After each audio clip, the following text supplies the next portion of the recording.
We are now back from recess. Thank you all very much. We have 4 public hearings. The first public hearing is on expedited Bill 1920, Administration and County Executive Office of Labor Relations established. This bill would establish an Office of Labor Relations in the executive branch, transfer certain duties from the Office of Human Resources to the Office of Labor Relations, and generally amend the law governing the organization of employees responsible for labor relations in the executive branch. Action is tentatively scheduled for Tuesday, May 19th, 2020. Persons wishing to submit additional material for the council's consideration should do so by the end of the business day of May 13th. If you would like to follow the progress of a council bill, the council website has a subscribe function. Go to the council website and use the View Council Records and Legislative Updates link to learn how. Each individual will have 2 minutes to speak. Individuals would be alerted as they approach their 2 minutes and may be disconnected. Also, there may be technical glitches during the public hearing that may need to be addressed by our staff. So thanks in advance for your patience.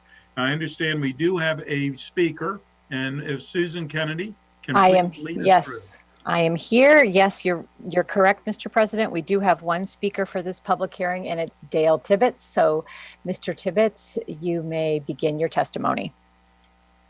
Council President and council members, can you hear me? We can, Dale. My name is Dale Tibbetts. I'm Special Assistant to the County Executive, and it is my pleasure to virtually appear before you on behalf of the County Executive in support of Bill 1920E. The Executive's position is as follows. As you just stated, Bill 1920E would create an Office of Labor Relations in the Executive Branch and transfer certain duties and positions from the Office of Human Resources to the Office of Labor Relations. As you recall, last year, the County Executive proposed and the County Council approved a new non-merit Question A position, Chief Labor Relations Officer. In creating the Chief Labor Relations Officer position, it has been the County Executive's intent to place greater emphasis on the role and importance of labor management relations in the county, as well as to make labor management relations processes more efficient and effective, and I think that has been successful. This new office would work to increase collaboration and positive resolution of labor and employee relations issues and potentially lessen conflict and litigation. The office would be led by the current labor relations officer and have 7 employees whose roles are more properly within the scope of labor relations transferred from the Office of Human Rights. And although the office is in the Office of the County Executive, it would be considered separate from the County Executive for purposes of budgeting and any reduction in force.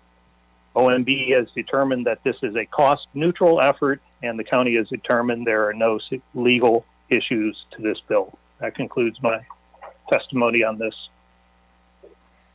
Thank you very much, Mr. President. That public hearing is now closed. Thank you. The public hearing is now closed. The next public hearing that we have is agenda item 13, and it's the public hearing on Bill 2020, Administration, Office of the County Executive, Business Advancement Team established.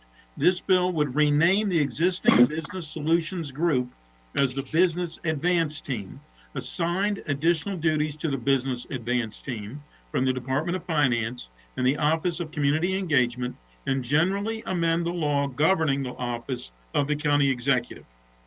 Action will be scheduled for a future date. Persons wishing to submit additional material for the council's consideration should do so by the end of business day on May the 13th. It's my understanding there is a speaker for this public hearing.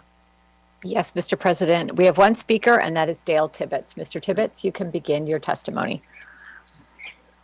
Hello again.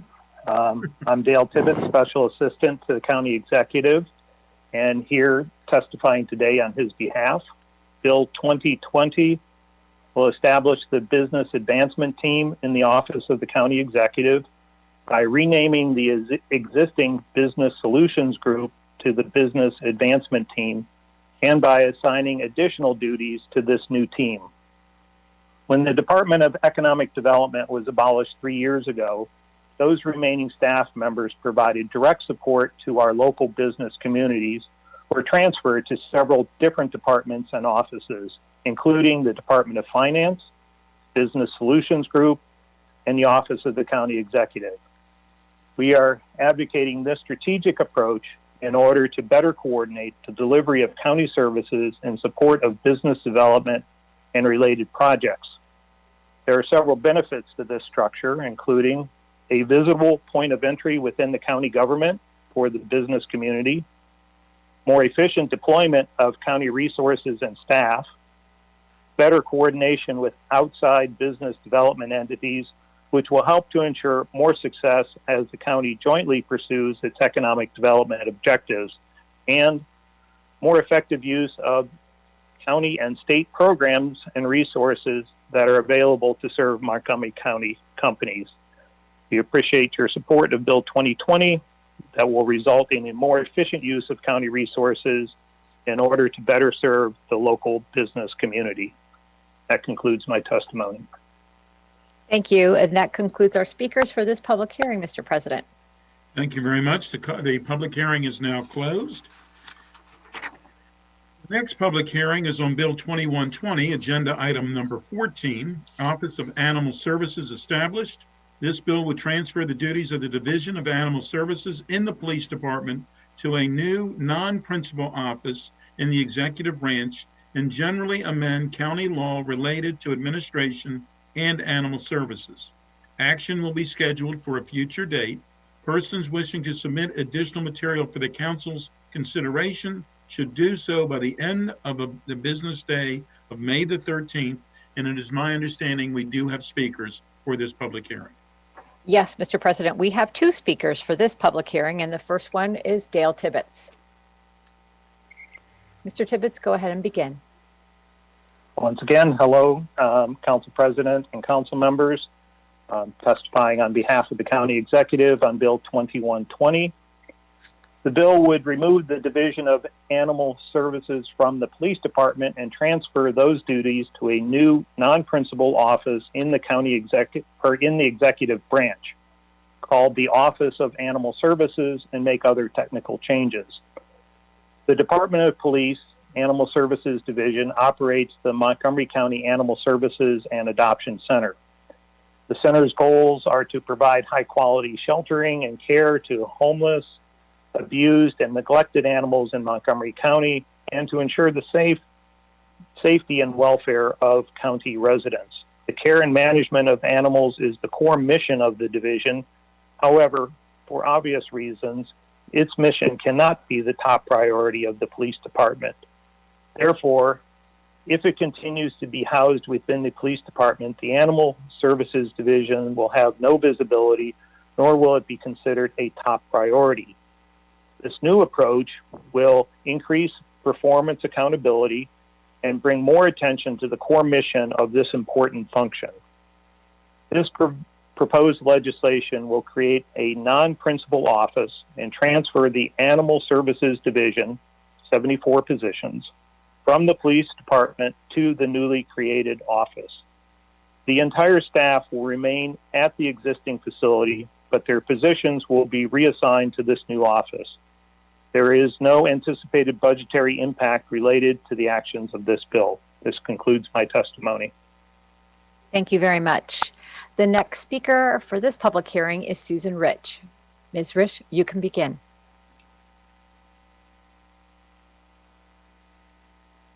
Hello? Hello, you can begin your testimony hi. now. Go right ahead. Thank you. Good afternoon.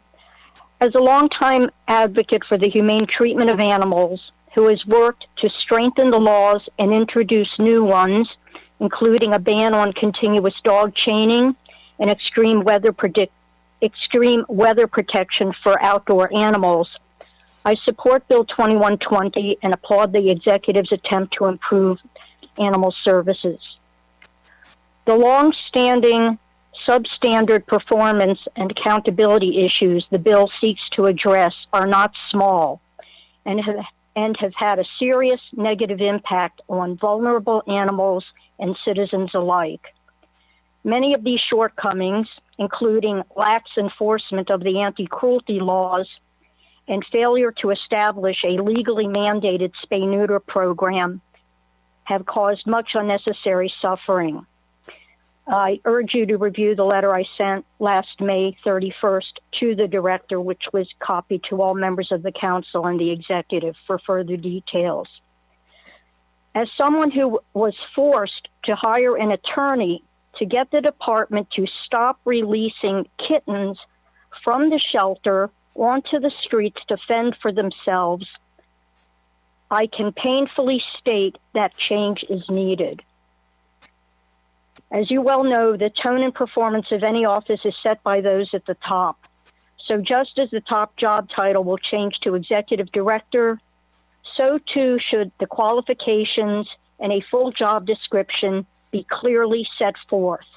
Furthermore, they should be published and publicized in the county register, among other outlets. The department has been standalone before, albeit with an appointed director. Hopefully, these proposed changes will achieve stronger enforcement of the anti-cruelty laws and shelter management via direct accountability to the county executive council and citizens. You're at 2 minutes, Ms. Rich. We need you to wrap up. The animals who depend on the department to protect them and citizens, many of whom have a strong interest in the humane treatment of animals, deserve no less. Thank you very much. Thank you very much. And that is all the speakers we have for that public hearing, Mr. President. Thank you very much. That public hearing is now closed. And the last public hearing that we have today is a public hearing on expedited bill 2220, position creation and position alteration of the Director of Strategic Plan Partnerships and Director of Criminal Justice Coordinating Commission. This bill would create the non-merit appointed position of Director of Strategic Partnerships, eliminate the requirement that the position of the Director of the Criminal Justice Coordinating Commission be filled by a non-merit appointee, and generally amend certain merit and non-merit positions in the executive branch. Action will be scheduled for a future date. Persons wishing to submit additional material to the council's consideration should do so by the end of the business day of May 13th. And I understand we do have a speaker for this public hearing. Yes, Mr. President, we have one speaker, and that is Dale Tibbetts. Mr. Tibbetts, you can begin. Once again, good afternoon, Council President and Council members. My name is Dale Tibbetts, Special Assistant to the County Executive, testifying on his behalf in support of Bill 2220E. The bill would revise Section 2-26 to replace the non-merit appointed position of Director of Criminal Justice Coordinating Commission with a non-merit appointed position of Director of Strategic Partnerships. The duties of the Director of Criminal Justice Coordinating Commission will be fulfilled by an individual designated by the Chief Administrative Officer. Those duties are already being fulfilled by Carolyn Sturgis, Assistant Chief Administrative Officer. The relationship between the County Council, the Executive Branch, and community partners is critical to the successful operation of the county government.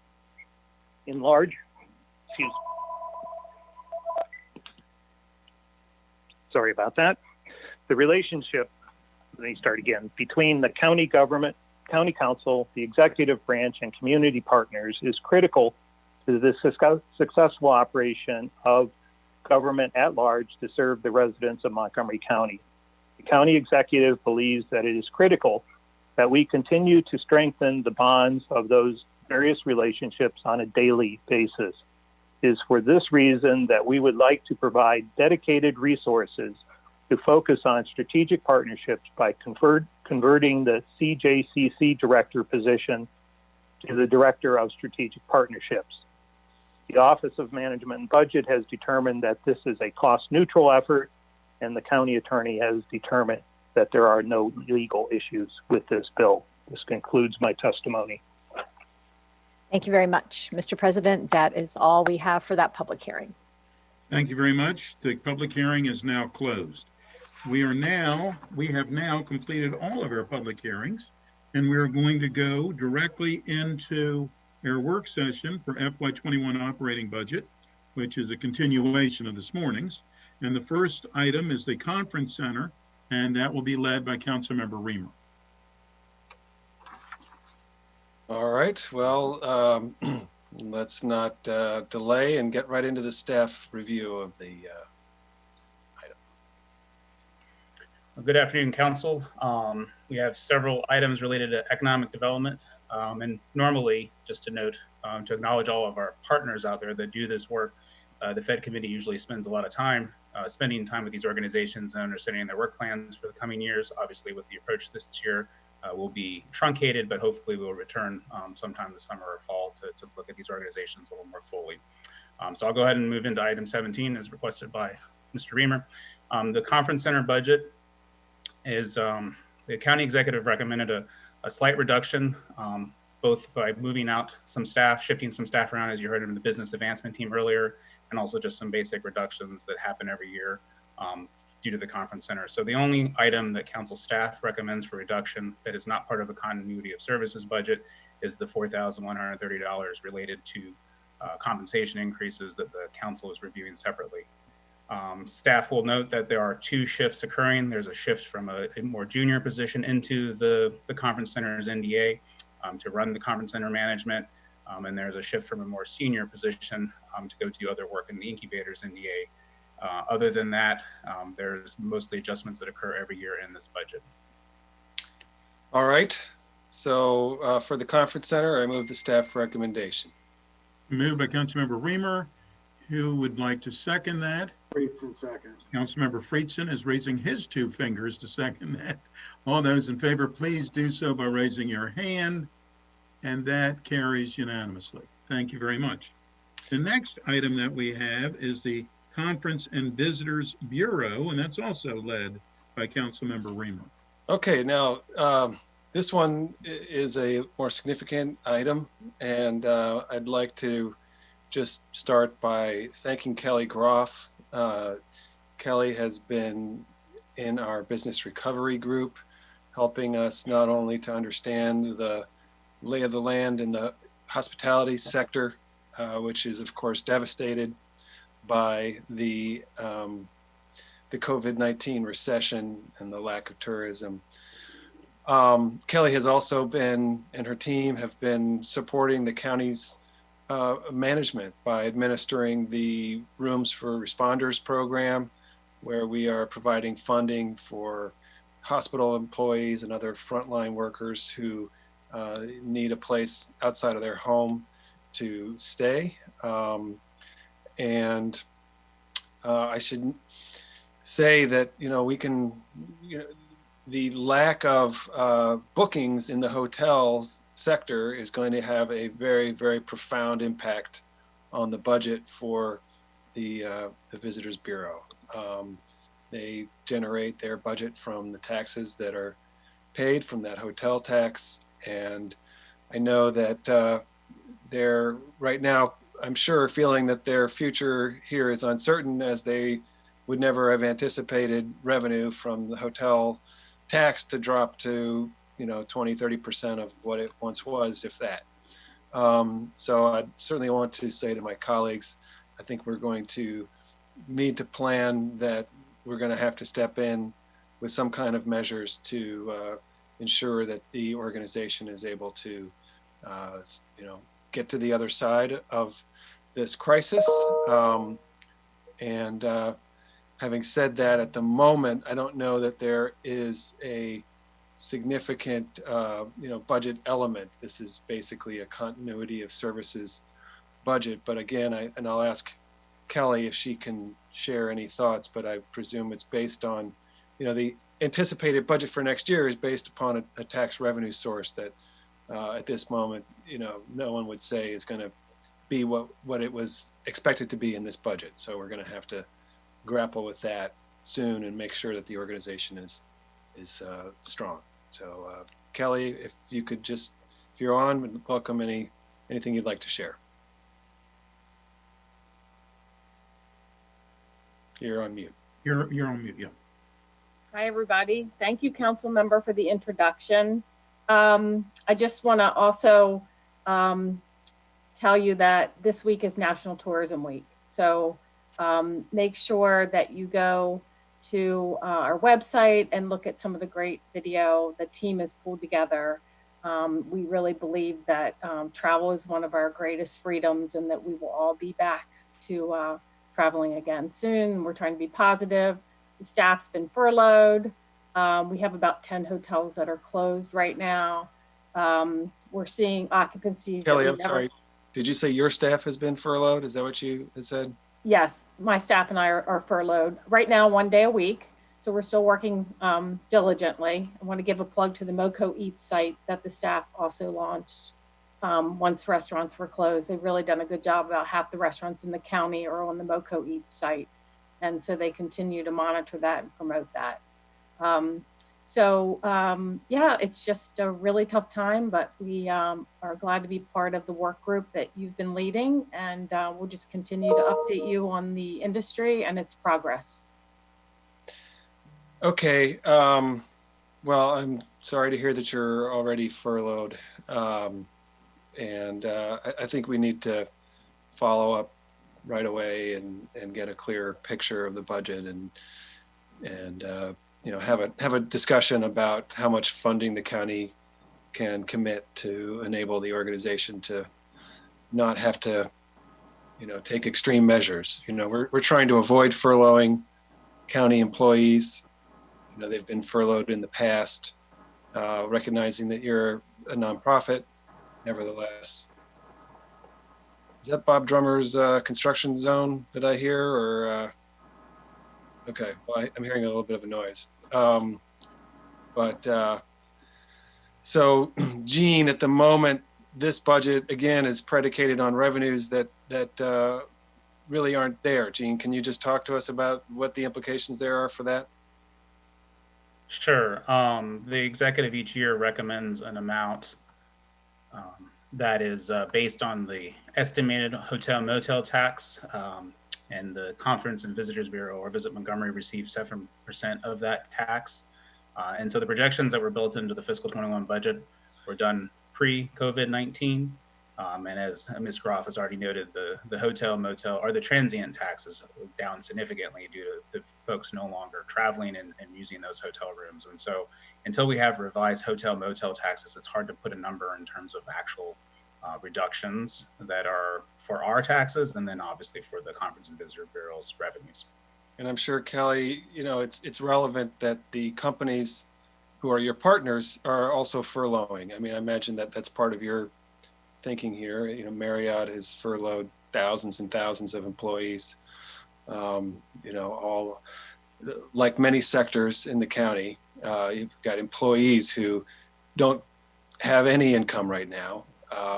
Hopefully they're able to get unemployment insurance, but they've been furloughed. So something that's certainly on all of our minds. Okay, so Kelly, anything else you'd like to share? We will follow up with you. We'll see. I think we should look into whether the Bureau is eligible under COVID relief, for the funding, if that's a possibility. We want to make sure we'll need to sit down with you and get a plan to figure out how we get through this. So Gene will follow up on that. Would be a good topic for a committee meeting soon. All right. So Gene, you're recommending that we just approve this budget and then we'll have to deal with the revenue issue and the savings plan, essentially? Is that? Well, actually, there is one item. The executive did recommend $85,000 and above the revenues from the hotel motel tax for additional conferences and events in the county for fiscal 21.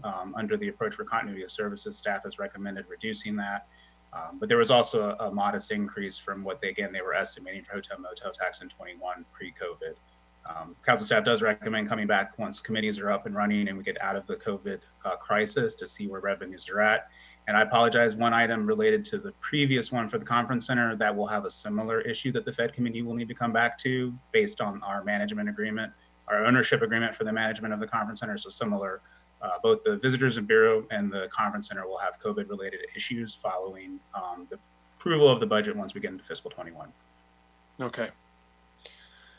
All right, so I will move the staff recommendation and see if colleagues have any questions. Moved by Councilmember Reamer. Is there a second? It's been seconded by Councilmember Friedson. All those in favor, please raise your hand, and that carries unanimously. Next is the incubator programs, 18.5 on our agenda, economic development partnerships, and that also is Councilmember Reamer. Okay, so this one is a little more complex, but we have an incubator program. At the beginning of this fiscal year, we in our last budget, we had anticipated that MCEDC would potentially be taking that over. We commissioned a study, I think the Fed committee requested it, that would review the incubator strategy and figure out how to revitalize and make our incubators, more relevant. That study was then essentially passed back to the executive branch, or taken back and conducted from the executive branch side. I understand it's not yet complete. So we're waiting to see, what the longer term recommendations will be. We do have in this proposed budget funding to restore the partnership with BioHealth Innovation. BHI is a remarkable organization that the county really helped to create, and is one of the few economic development organizations that is actually funded by the private sector. We've had ambitions that others like WorkSource Montgomery or MCEDC would be funded by the private sector, but they have not been. However, BHI has been, which is very much appreciated. And of course, we are now ever more appreciative of the role of our local biohealth companies, as the county is finally starting to contract with local companies that have testing capacity, for example, really tapping into our local scene of very strong biotechnology leaders, whether government or private sector, to put us in a stronger position as we move forward. So I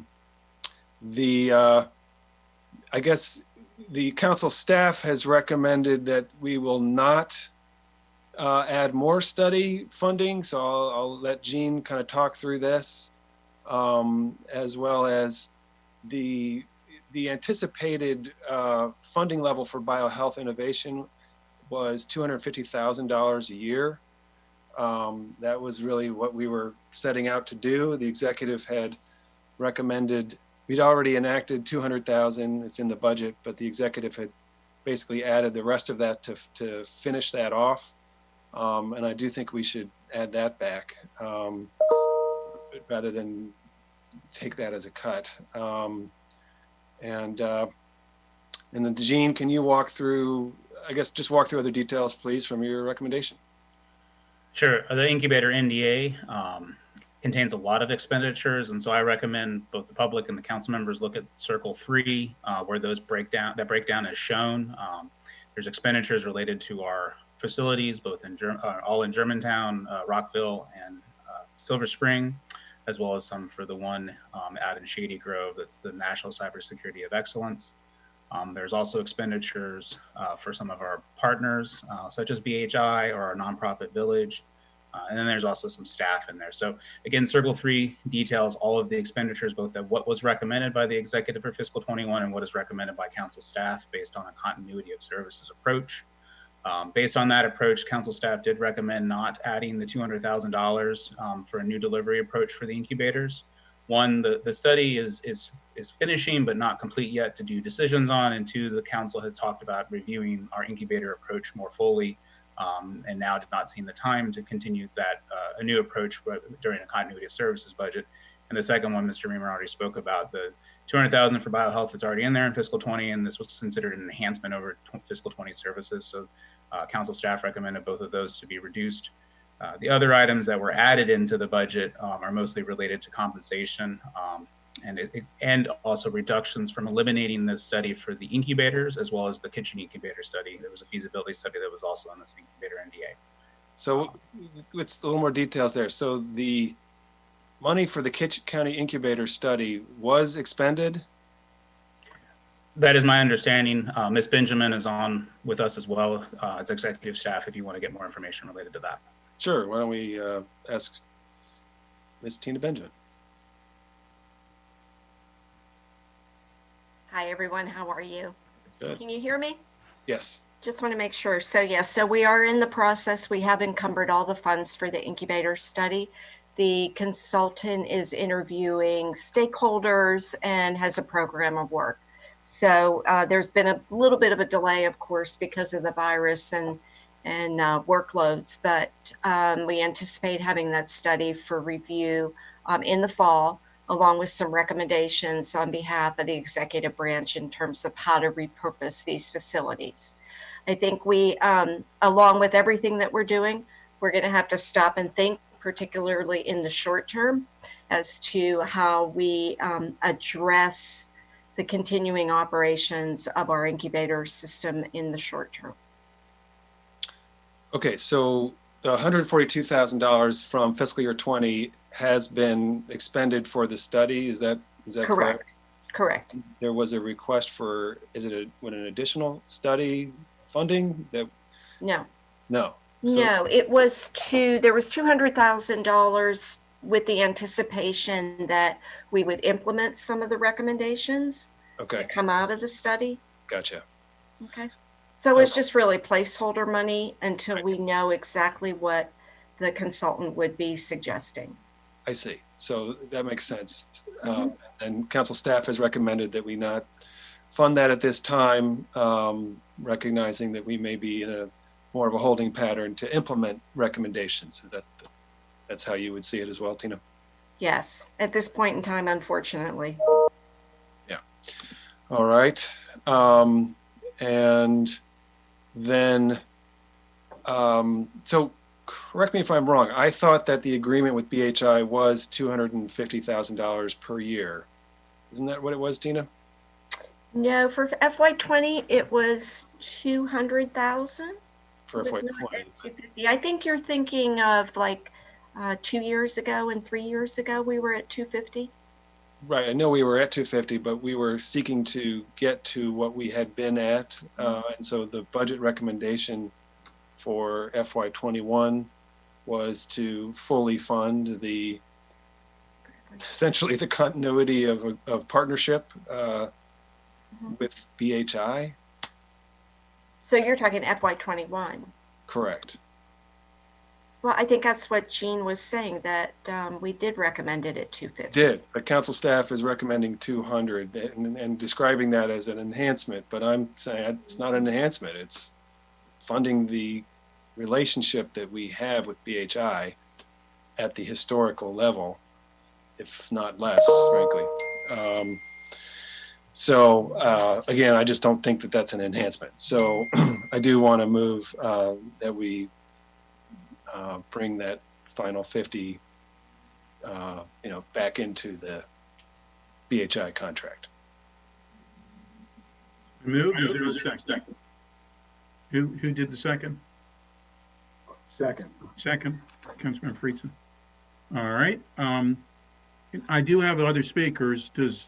Okay, you want to I speak think to I've covered, I'm sure there's plenty more in here. This is a very rich, topic area, lots of different points. So council members may have questions. So I'll pass it back. Mr. Council President, I don't know if you wanted to take a vote now on the motion or proceed through dialogue on the motion. Well, I'll figure that out. Councilmember Friedson, you were the next speaker. Did you want to speak on this motion? No, I was going to speak on another item. I was Okay. just having a second for discussion. Councilmember Rice, did you want to speak on this motion? Yes. Well, I just wanted to ask Jean. Jean, so is this an error in terms of misunderstanding, or is there a fundamental disagreement about the $50,000? I don't recall an agreement of $250,000. I was basing it off of what was in fiscal 20, but that was council staff's recommendation. I mean, Okay. Okay. Okay. Councilmember Navarro. I don't know exactly what to say. Like we had a plan for them to be at 250. We got 200 in FY20 with the goal of getting to 250. We couldn't get all 250 in FY20. So the executive recommended 250 in FY21. I don't really see that as an enhancement. It's what we were trying to do all along. Council members can, you know, I think that explains the facts of the situation as clearly as I can, I guess. Okay, Councilmember Navarro, please. Yeah, right. So I'm trying to understand because when I'm looking at Circle 3, I think. So FY20 approved, it says 0. FY21 county executive recommendation, the 250. And then FY21 staff recommendation, 200. So Mr. Smith, are you doing this? I mean, I'm just trying to fit this within the framework of what we've been doing regarding continuation of operations. Are you recommending this based on that, or what is the rationale? Sure. In fiscal 20, the Fed committee recommended holding $200,000 for biohealth purposes, not specifically for the BHI contract, because the executive in fiscal 20 had recommended a reduction of $750,000 for that contract. During the year of fiscal 20, it is staff's understanding that that money was not utilized, and 4 council members requested that the chief administrative officer consider repurposing that for a BHI contract, and that's on Circle 2, where the chief administrative officer came back and said, sure, we can do that. And so staff's recommendation was based on the fiscal 20 allocation of $200,000 for the purposes of BHI contract, seeing that the $50,000 was an enhancement, but that is council staff's recommendation. Do we have a contract with BHI, Jean? No, we do not. We have not executed a contract with them for fiscal 20. It is my understanding we will be getting a Section G amendment to do so in the near future. So the contract is... So under Jean's recommendation, he is basically basing it on our practice of continuation of operations. I mean, that's what I'm trying to get to, right? Because I just want to make sure we're being consistent. Okay. Councilmember Friedson. Yeah, I was going to ask the question about the contract. I was under the impression that a contract had been negotiated and the continuity of services was based off of that. To Councilmember Navarro's point, which I think is a really important one, it would be helpful to get clarity from the executive branch on where that stands. I mean, I think we should determine what is part of that contract and what has been agreed upon and what the process would be of, and basically, does it go to 0? Does 200 go to nothing? Does 200 just change the scope of what has been negotiated? I mean, I think there's some open questions here based on the fact that I had thought that a contract had already been, that process has already happened, but it sounds like that's not the case. Okay. Again, Benjamin's online as the executive staff taking care of this issue. I have no other speakers. There is a motion by Councilmember Reamer, seconded by Councilmember Friedson. All those in favor, please. I'm sorry, Mr. President, but I mean, are we not going to get the response to Councilmember Friedson's question? Because I mean, that to me is very important before we make this decision. I believe Ms. Ben was supposed to clarify the issue of the contract. And I have a question as well, Mr. President, before we speak. Okay. Oh, thank you. Ask Tina for clarification on the Tina Ben. Hey, this is Jerome. Tina may not be able to get to her computer. I do see her there, but I do know for a fact she is in the process.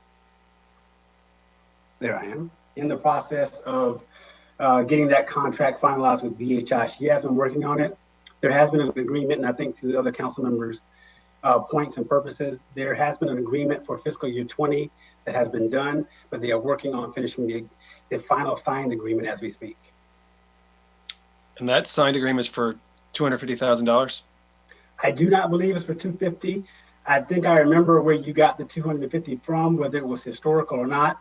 I believe you saw a proposal for 250 from BHI. And then once our staff worked with BHI to get a contract figure in place for fiscal year 20, it was lower than 250. Right. Well, that exactly. I'm not disputing that in FY20 it was 200 because we repurposed the money that was in a set aside that we had for biohealth.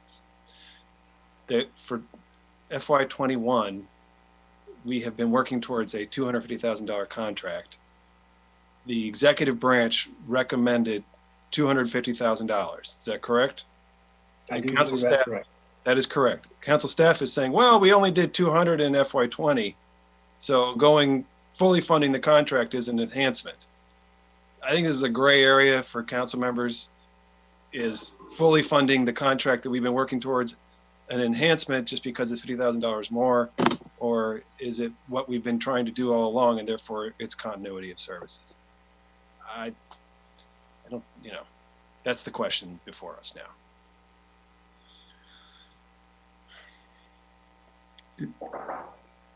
I Does anyone think have we ought this to fully answer? fund it. What's that?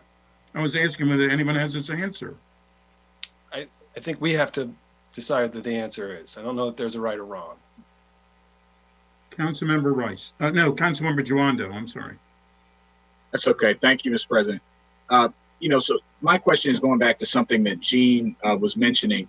If you look on Circle 3, our large, and I remember us talking about this in committee, the overall biohealth efforts in FY20 versus the BHI contract. You said something that I thought was saying that maybe that was getting confused because biohealth efforts overall, there was 200,000 in FY20 and nothing recommended for 21, 20 by the executive or by staff. In the relationship of that to this 250, could you just explain that one more time, please? Sure. So in fiscal 20, the executive recommended reducing the BHI contract by $750,000 and repurposing that for other uses in the 20 budget. The Fed committee disagreed with that reduction and retained $200,000 for biohealth in general. It wasn't specifically for the BHI contract. And then throughout the year of fiscal 20, Mr. Reamer and his colleagues on the Fed committee and others have worked to figure out how best to utilize that. And that was where the request to use the $200,000 for the BHI contract came into play. I'll also note that the Montgomery County Economic Development Corporation is also working with BHI on a similar set of items. And so it was a tandem effort. And again, council staff looked at a continuity of services approach, seeing 200,000 in 20 and believing 200,000 in 21 was the right recommendation. But again, I defer obviously to the council and all. Yeah, and there's no executed. Jerome, Mr. Fletcher, and I'm going the opposite direction of you with the hair, by the way. So I might need to take you up on what you're doing. So the contract that is currently being considered is for how much? You don't know the exact amount? Yes, I believe our amount, and again, Tina is the expert, but I believe it's in the 160 to 170 range. And to Councilman Reamer's point, I think, and what Jean just verified is EDC has another component in it also. So the 250 was most likely spread out amongst two different organizations, some with the county and some with EDC, which is why there's a little bit of a commingling of funds here.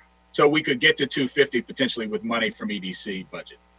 Yeah, Tina, is that right? Yeah, I'm sorry, everybody. I was just on for the prior and she had to let me back in, so I apologize for the delay. So we are in the process, and again, the virus kind of put the contract on a little bit of the back burner, but we're in the process of finalizing the contract.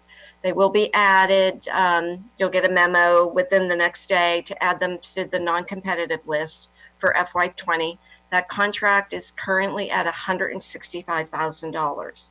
So because of the virus, one of the projects was to deal with and address the NIH conflict of interest policy. And in discussions with BHI, given everything that's going on with the virus and the preoccupation of NIH, we decided that this was not an appropriate time to take on that task. So there was a reduction in the contract from $200,000 by about $35,000. It's currently at $165,000 and will be executed in the next coming week.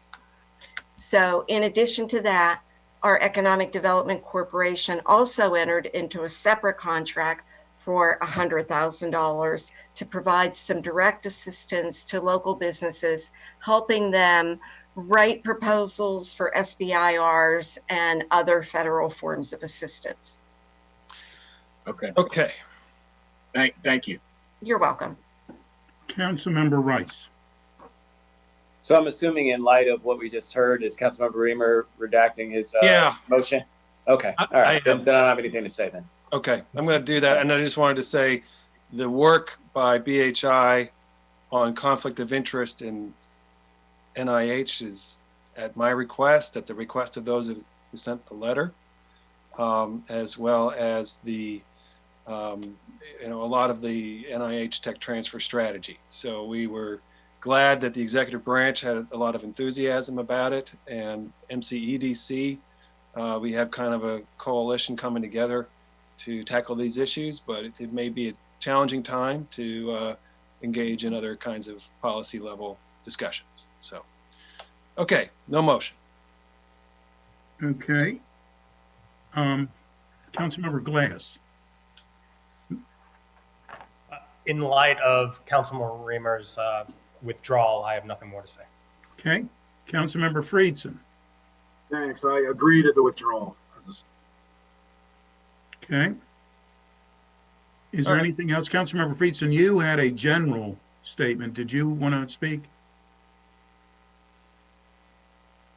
On a similar vein, I just wanted to ask for an update on where the kitchen, it was mentioned briefly, but where the kitchen, what was described as an incubator program stands, whether that is planned to continue and how it would be funded, if so, in FY21. Right. So a quick update. It did take Montgomery Food Hall and Market a bit of time to incorporate as an entity, and simultaneously they were looking at two different sites, one in Bethesda and one in Wheaton. Neither of those sites panned out pre-virus, and in speaking with them in the past month, I mean, this is a difficult one. It is a great idea. And I think everybody agrees that it is something that we would like to pursue. We don't know if the coming year is the year to pursue this. The restaurant industry, by all standards and means, is going to go through a complete upheaval. I'm seeing things at a national level where bankruptcies of major chains is going to continue into 2021. So that might, in the medium term, let's say in the next year to two, present some interesting options with respect to space, right?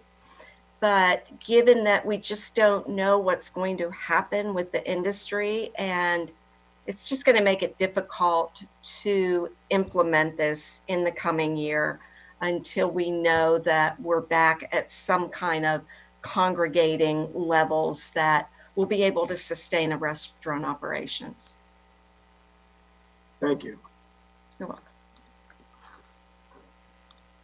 Okay. With that, are you, Councilmember Reamer, are you willing to make a motion, or are you? Yep, I think if there's no more questions, I move the staff recommendation. Second. And it's been seconded by Councilmember Friedson. All those in favor, please raise your hand. And that carries unanimously. Thank you. Next is the Office of Agriculture, and that's also Councilmember Reamer. All right. Again, I apologize for the nature of all this, not to beat a dead horse, but you didn't say that about agriculture, did you? Beat a dead horse, talking about agriculture. Go ahead. That was very corny there, Sydney. Yeah, terrible, yeah. All right, I'm all ears. Go ahead, yeah.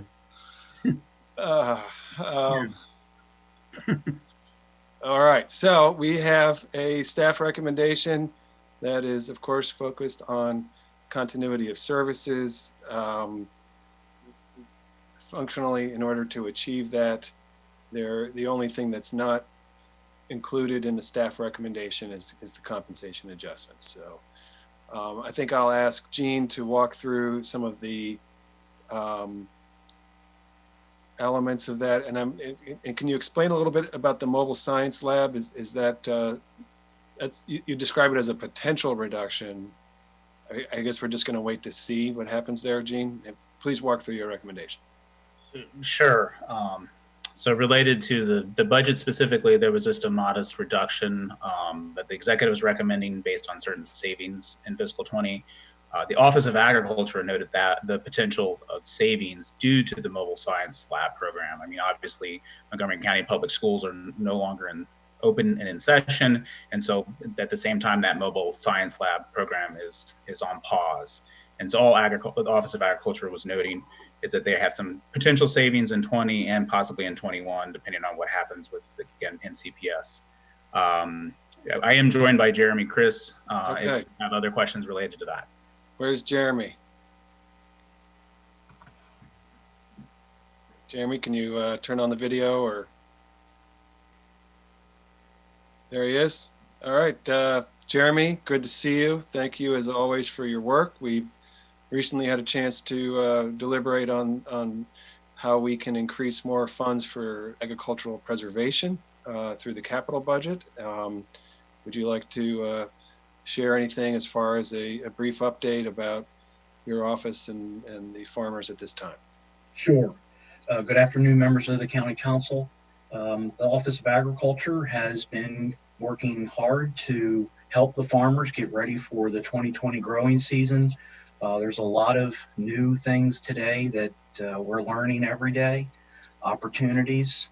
And so one of the things that we had suggested is to look at the money associated with the Maryland Agricultural Education Foundation. And we asked the executive staff if we could liquidate that money and use it for some other things that we've recognized under a new agricultural awareness and some lessons learned in the COVID-19 environment. So we've seen an increase in sales for CSA customers. We're seeing an increase in online sales, something that's new to some of the farmers. However, some of these online platforms, they are expensive.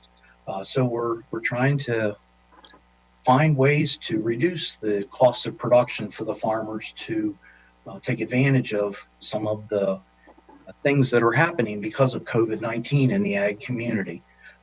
I'm working and collaborating with Heather Bruskin and Catherine Nardi of the Food Council and the Food Security Task Force. They have a survey that shows there's a very large demand for fresh, locally grown food, different varieties. And so we're trying to explore having incentives for expanding local food production in the county with the existing farmers that are producing table food. And we have a survey of those that are working with the Food Council and the Food Security Task Force to try to raise the bar on the amount of food available for people in need. So I had responded to Jean's questions last week about the money for the mobile science lab. It's about $19,000 in FY20. And so we haven't gotten an official response from the executive on that. But that was just one idea that we had of many. We have a laundry list of ideas that we've put together from what we're hearing in this environment. And every day is a new day and different than the previous day, and just trying to figure out how I can move forward and make sure that the farmers prosper and don't have additional costs of production. Terrific. I certainly have heard about a lot of people. I've answered a lot of questions about CSAs, people looking for local farms that they can purchase from. I think people are certainly happy to find out that that is an option. Do you have any farmers that have applied that you are aware of for any of the economic impact, economic relief funds? yes, I mean, we've helped a number of farmers apply for the Paycheck Protection Program, trying to put them in contact with the Certified Qualified Lending Institution. Some of the USDA programs are a little more complicated. Catherine Nardi has been working extensively with Linda Lewis of Lewis's Orchard to see if there's a way that they can take advantage of those programs. The new program that was just announced that's going to start tomorrow for the Economic Development Corporation, and we've suggested some additional language.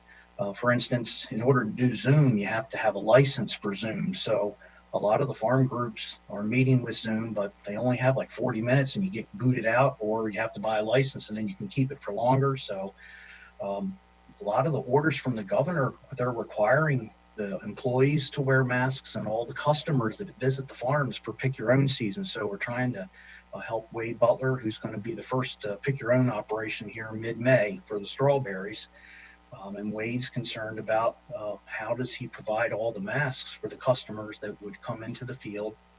Him and his sons have worked out a social distancing mechanism to how can they safely have people on the farm. So yeah, we're doing a lot of different things, and every day it's different. Terrific. All right. Well, there we have a staff recommendation. So I'll move the staff recommendation. Okay, it's been moved. Is there a second? Second. It's been seconded by Councilmember Navarro. Councilmember Jawando.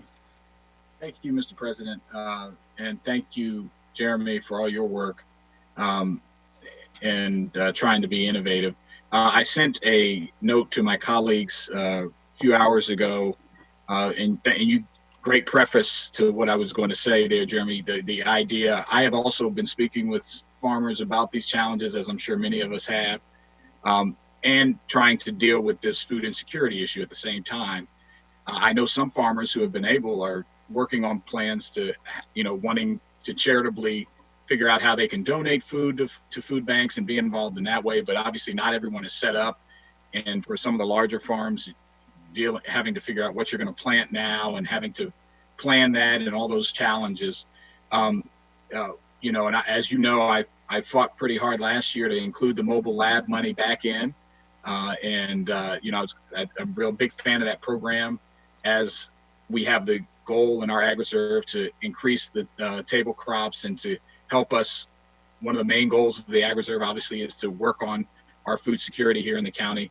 And so I had proposed to my colleagues switching that money over, but also adding an additional amount of money to totaling $250,000 and putting it on the COVID list, because I think as we are seeing with food insecurity continuing to rise, we just got preliminary numbers that, the projections that the Food Security Council task force is measuring is that we're going to have a 50% increase in food insecurity. Having been involved in several different types of food distributions, the fresh fruits and vegetables are a big need and harder to deal with and provide in a local area, in part because of travel time. And to the point you mentioned, farmers are trying to figure out how do they plan for the upcoming season. And so in talks with Director Chris and these farmers and others, this money could be used to help farmers create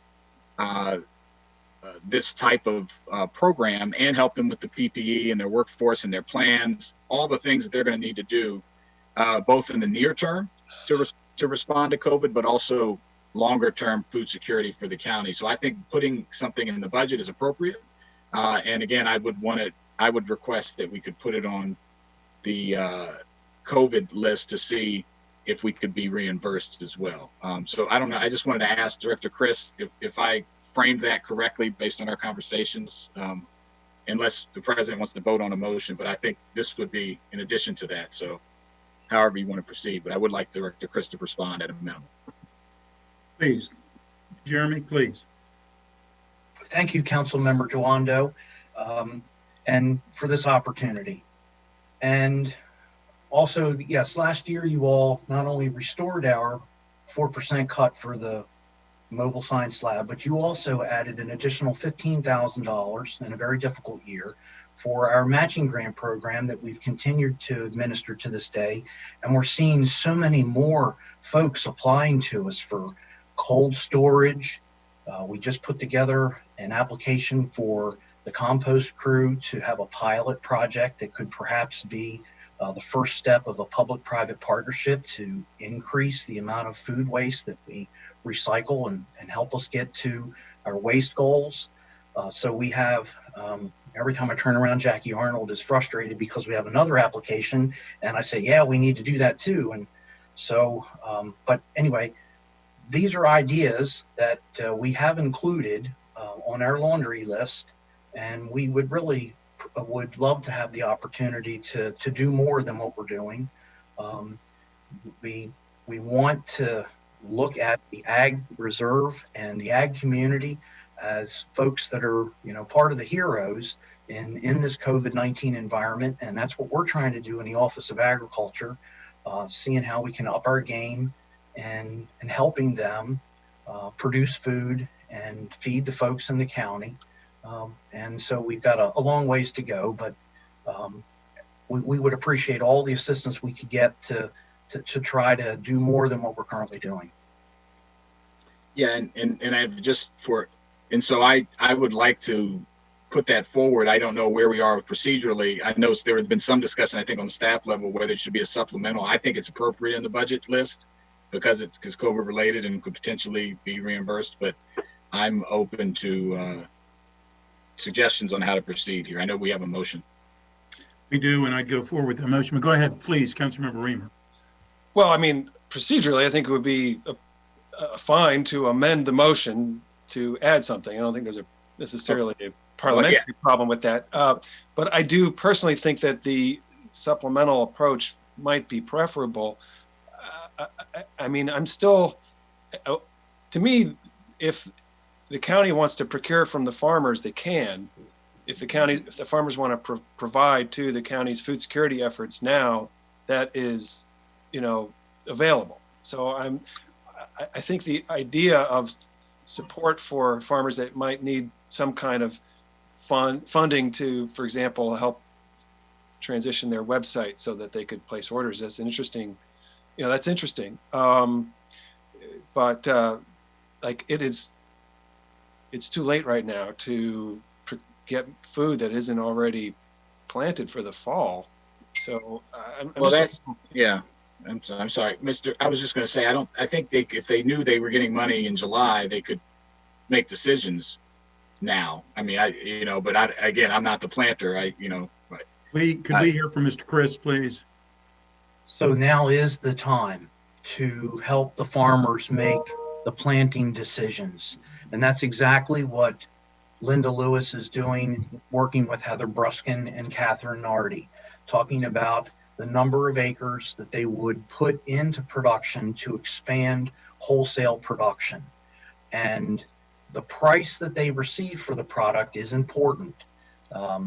In Montgomery County, for our direct marketing industry, the retail price has always ruled. And that's why we see not as much wholesale production of table food. We have many, many outlets for people to buy fresh fruits and vegetables direct. Now we're talking about a different environment. We're talking about how can we get the farmers to produce more crops that'll be sold wholesale, and how can we do that economically so that the farmers feel like they're getting the proper price to cover their costs of production and knowing that they're helping people at the same time. And that's really what I'm seeing now in the ag community. I'm seeing that the farmers are going to make decisions on the basis of market forces. And so we have an opportunity right now to talk about a market force. What is the county government willing to do to try to create incentives for more production of fruits and vegetables in the county? So I'm in the middle of this, that's all. I have a lot of folks that we could talk to beyond Linda, and so that. And Jeremy, could you just speak to so if you had the 250, whether it's now or in the budget and the supplemental, just explain how that could be used from your office's perspective to help with the decisions and technical assistance and other things to do exactly what you're saying. Well, I really would like to expand on our matching grant program that we have that has been extremely successful with Marbitco. The only challenge there is we are closely approaching the ceiling on how much money Marbitco can allocate to any one county in the state because we've been really successful. So I've talked with the staff about maybe we could develop our own program beyond what we partner with Marbitco to continue to offer technical assistance and financial assistance to farmers that are looking for deer fence and ag wells and high tunnels and walk-in storage, refrigeration for a truck. We've got Michael Protus from One Acre Farm. We're putting a refrigerated air conditioner in his Ford Transit van so that he can make it into a refrigerated box truck at the same time. And he's got about 10 farmers that are going to grow for him, and he'll pick the product up for them and sell for them. It's called Food to Farm Bank. So these are just some examples of some of the things we're working on. And we need more hands on deck, but I understand there's a hiring freeze. So we have some ideas in our laundry list that we've presented to try to ask for more assistance to get us through this COVID-19 environment. Who has the floor? I don't know if it's me or Councilmember. Well, actually, Will has the floor, but the question was, well, whether or not you were going to accept his amendment. Oh, well, I mean, he has to make a motion, I think. Yeah, I mean, I would, if it's friendly, I don't want to do it if it's not going to get accepted. Well, that's why I'm asking it. So I think it would help everybody if you might consult a little bit with Heather Bruskin. You know, I do see a distinction here between helping farmers grow for CSAs and helping with hunger, you know, because the price of the product that is typically coming through CSAs is not what I think our hunger relief organizations are going to be able to pay. Correct. So that, if maybe you could come back and tell us, like, how do these things sync up a little bit? Because like what Jeremy was describing, I certainly concur with the benefit of the county providing additional funds to local farmers that want to grow table food, you know, as opposed to the commodity farming. Most of the farming that we see in the ag reserve is going into the meat production pipeline, right, Jeremy? I mean, it's corn and soy, it's going to chickens and beef, or it's sod for lawns. But there is some that is table food, tomatoes and cucumbers and zucchinis that we buy typically through CSAs. I would enjoy the opportunity to enhance our funding for farmers like Michael Protus, for example, to help him make, you know, to succeed. I think we want them to succeed, but I yet don't understand the connection with the food security emergency. And if what you're saying is that there's a connection here that we could, you know, that would be a good use of dollars in the hunger relief, I think we'd all be very interested in that. Okay, so then I will not make the motion, and we'll come back to it either in a supplemental or see if there's other ways we can do it. Okay, thank you. There are other speakers, and we should be moving on here. Councilmember Rice, please. So let me just say very briefly, and hello, Jeremy. This is the first I'm hearing of this, which is a little bit concerning based on the amount of work that we've done when it comes to food security and the partnership with Food Council. I've been on every single one of the conference calls from the Food Council. And so to discuss this in the context of budget really isn't the appropriate place for it. It really is a special appropriation. And so I'd love to, you know, work with folks here. You know, Linda Lewis is right down the street. I was just there filming something the other day at her farm stand. So again, I'd love to hear more about what you're thinking. I haven't heard it on the Food Council mention. It's interesting, as a part of the supplemental appropriation that we just passed for the $750,000, the $50,000 was to design a long-term strategy that challenges and taps local food producers. And so from that perspective, we already have money in place that's designed to create a program.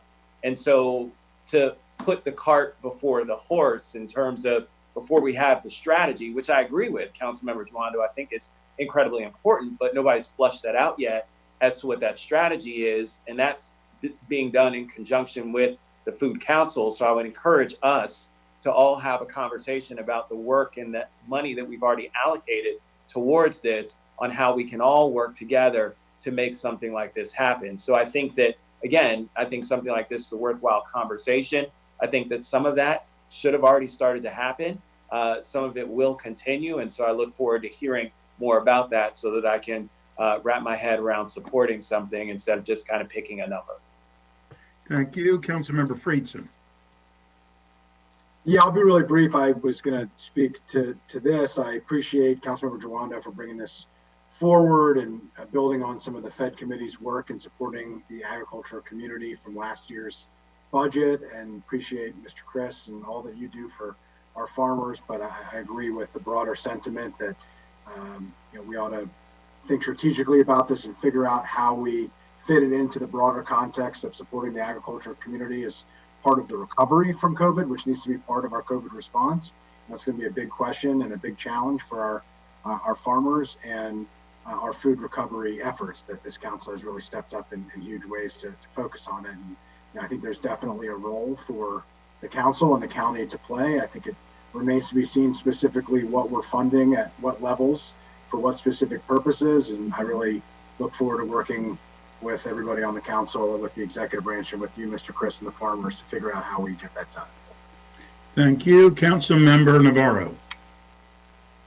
Yes, thank you. Well, same. I am excited about all of the possibilities. We're very fortunate in that way. But there's no doubt that I think we need to take a little bit of time to understand clearly, and then perhaps use the vehicle of special appropriation to figure out what is it that will complement what we've done up to now. But I do believe that we are very fortunate to have such a vibrant farming community in the agricultural reserve, and no doubt we need to leverage that. So I look forward to when the special appropriation comes forward, Councilmember Jawanda, to see how we can use this to complement everything that we've done thus far. Thank you. Okay. Is there anything in addition, Councilmember Reamer? Well, I think this was fertile ground, but it wasn't quite ripe yet. Oh, terrible. That was rotten. Okay. It's been moved. It's been moved by Councilmember Reamer. Seconded by Councilmember Navarro. We're just going down. He's a horse of a different stripe, you know? Yeah, terrible. All those in favor, please raise their hand and put it right over their mouth. Thank you very much.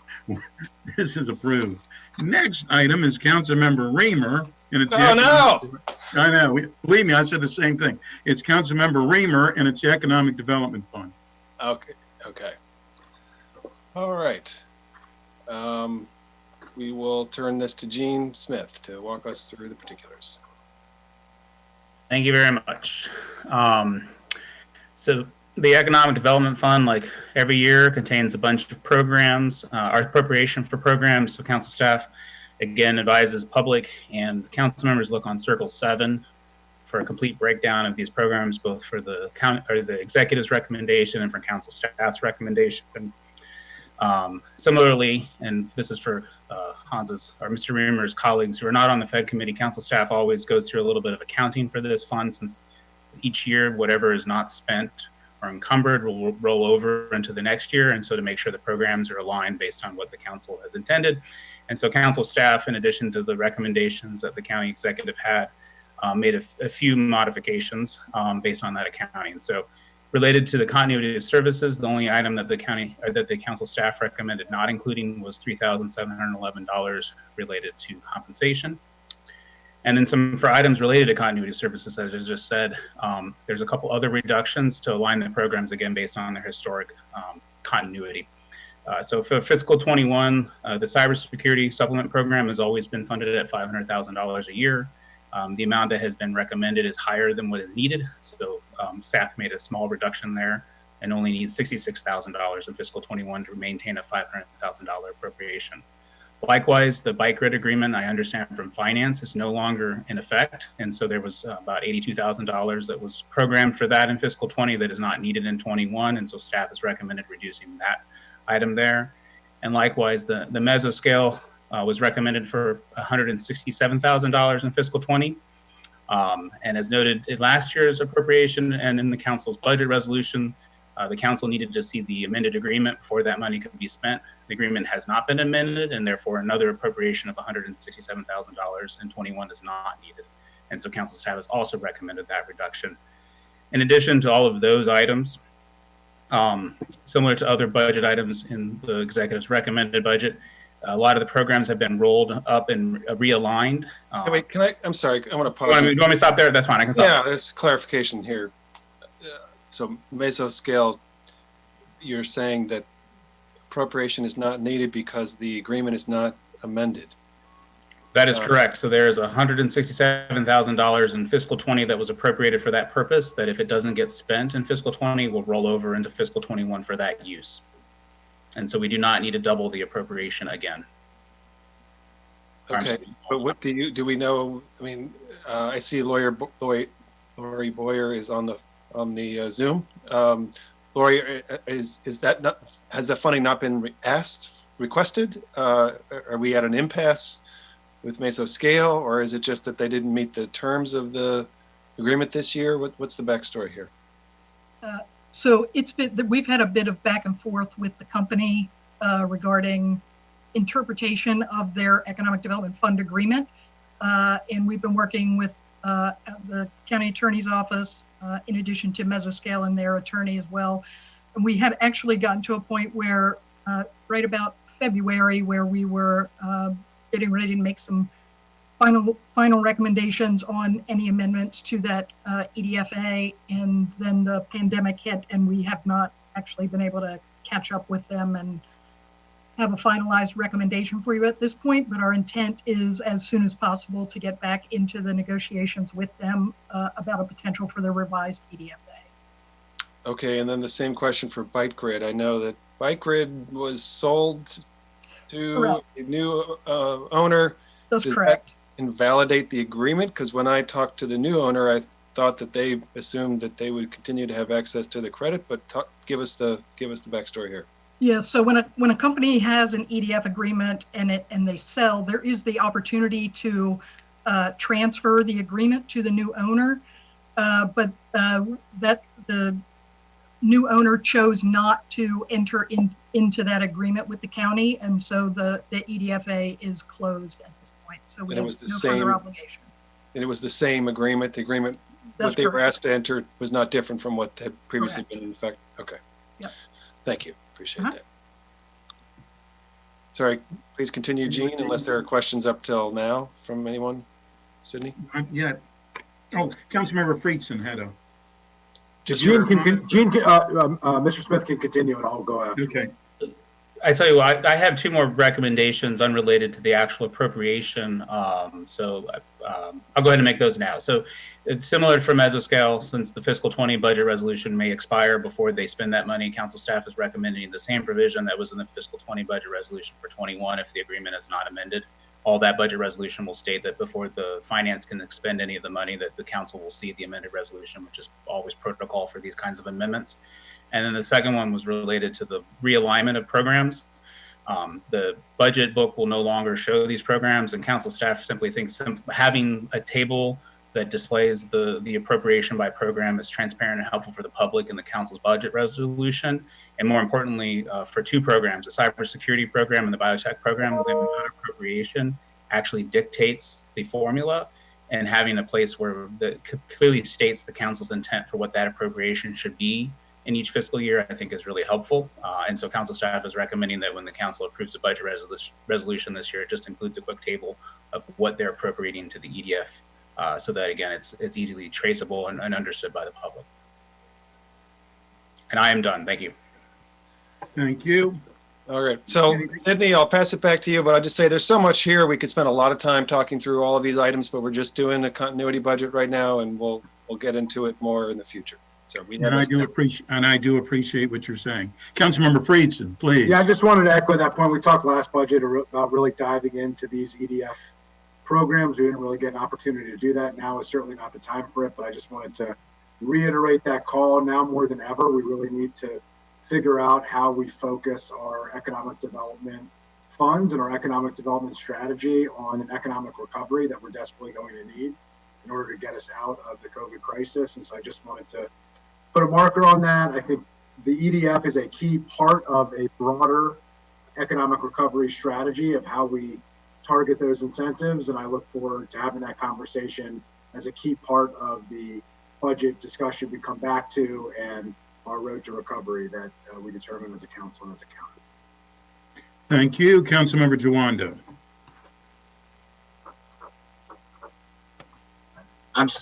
Thank you, Council President. I actually wanted to speak to the next item, so I was a little early. I was a little, but thank you. Okay. Councilmember Glass. Thank you, Mr. President. Just real quick, because it is a continuity of services budget and because all other legislation has failed, just want to quickly point out that last year, I introduced a piece of legislation that would further encourage the biotechnology matching funds that we have. Clearly, because of our current procedures, that has not progressed. I think we were a week away from a Fed committee hearing, but prior to that, the Fed committee chair, Mr. Reamer, and I had a meeting with about a dozen or so biotech companies here in Montgomery County. It was actually the last in-person meeting that I personally attended before the social distancing order. But we have such tremendous work being done in our community, as noted yesterday in the Washington Post, a Bob McCartney piece talking about the 270 corridor here in Montgomery County, leading the way, not only locally, regionally, nationally, and even internationally with regard to the COVID-19 crisis. And we definitely need to revisit this conversation, because I'm just so proud of all the public and private sector folks here in the county that are leading the way with regard to finding cures, vaccines, and tests for this global pandemic that we're currently in. So a lot more good work to be done, but I'm heartened to know that there's already good work underway. Thank you. I have no other speakers. Do you have anything else to add, Councilmember Reamer? Nope, I think we're good. Thank you very much. You want to make a motion? I move the staff recommendation. Second, Jawando. Second by everybody on earth. Councilmember Rice. All those in favor, please raise your hand. And it carries unanimously. Okay. Next is a fellow by the name of Councilmember Reamer, and that's for the Montgomery County Economic Development Corporation. And I'm putting Councilmember Jawando on the list. Is that the one that you wanted to be on? Okay, you're on the list. Councilmember Reamer. Okay, so we have MCEDC. I'm sure we're joined here by Ben Wu, our new CEO, relatively speaking new. MCEDC has presented us with a fairly broad thematic vision for the coming year, acknowledging that a lot of existing work is going to be scrambled, and they're going to be a crucial partner to us in how we get through. And then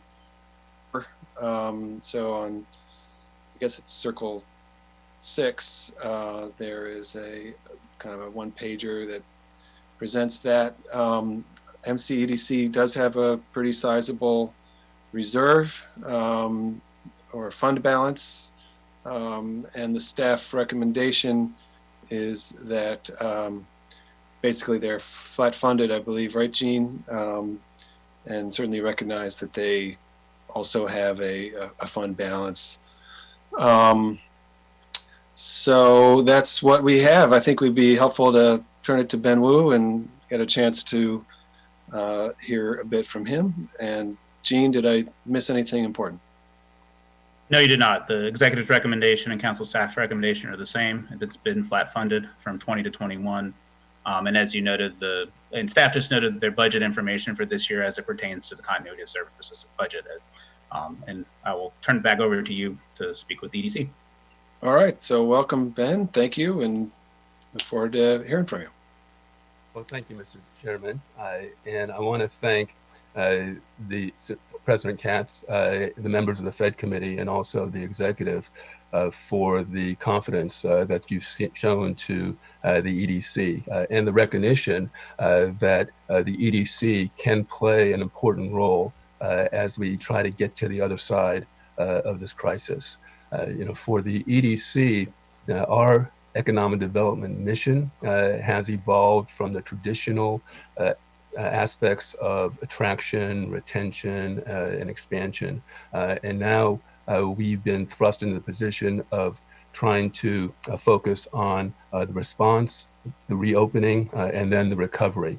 And so what we want to do is help the county be able to create that environment which can give the confidence to the council, to the elected officials, and also the constituents within the county, the confidence to be able to reopen. The governor has created 4 building blocks that will be the foundations for a reopening plan that will lead to a recovery. And so we've been working very closely with the council and also the executive to try to promote those efforts, including small business assistance that would help the businesses to recover and to provide them with some relief as they struggle to maintain a continuity of operations. Also, to try to help with developing the testing capacity necessary for the confidence for rebuilding. And Brad Stewart, our Senior Vice President for Business Development, has been working very closely with the executive and the team to try to create that localized testing capacity. Also trying to increase the hospital surge capacity that's so important as well. And thank you to the council for providing that $10 million that will create a capacity increase for this surge. And in trying to ramp up the supply of PPE, the EDC has been working with the council to create a localized manufacturing ecosystem here in the county that can create the kind of PPE that we need in order to protect the health and safety of our residents. And also working with the council to create a program that would provide for hotel accommodations for hospital workers as well as the frontline first responders. And then with the local manufacturing ecosystem, the local production fund has been created. We're doing the disbursements this week, and we have a varied group of Montgomery County businesses that have really stepped up and are taking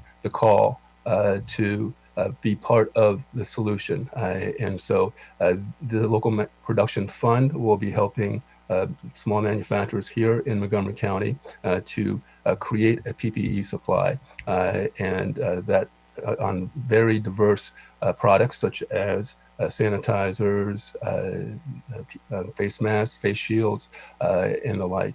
And then also trying to help businesses with to offset the need to purchase telework equipment. And so the council enacted legislation just last Thursday to create a telework assistance fund in order to help offset the costs that small businesses would have to undertake because of the governor's stay-at-home order.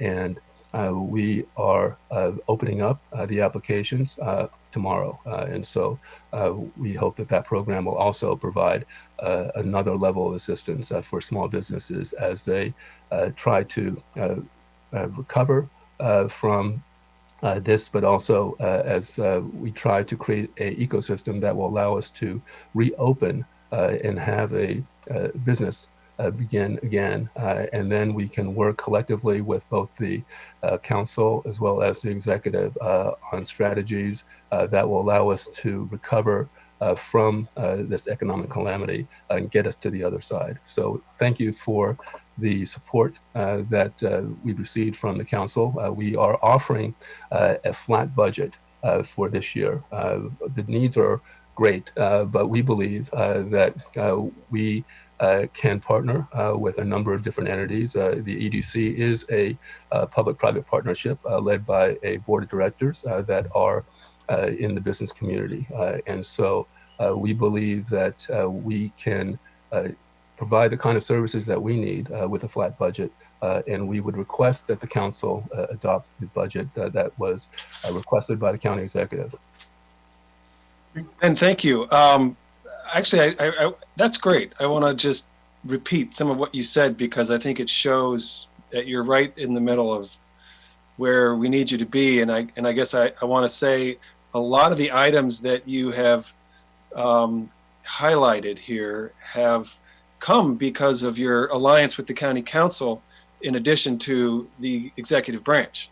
Whether it's the hospital funding or the rooms for responders or the initiation of the bio outreach to generate more local capacity for testing. I can't say enough how important I think it is that we have you here, and Brad Stewart working. What a great hire. Thank you very much, Ben, for bringing Brad into your team.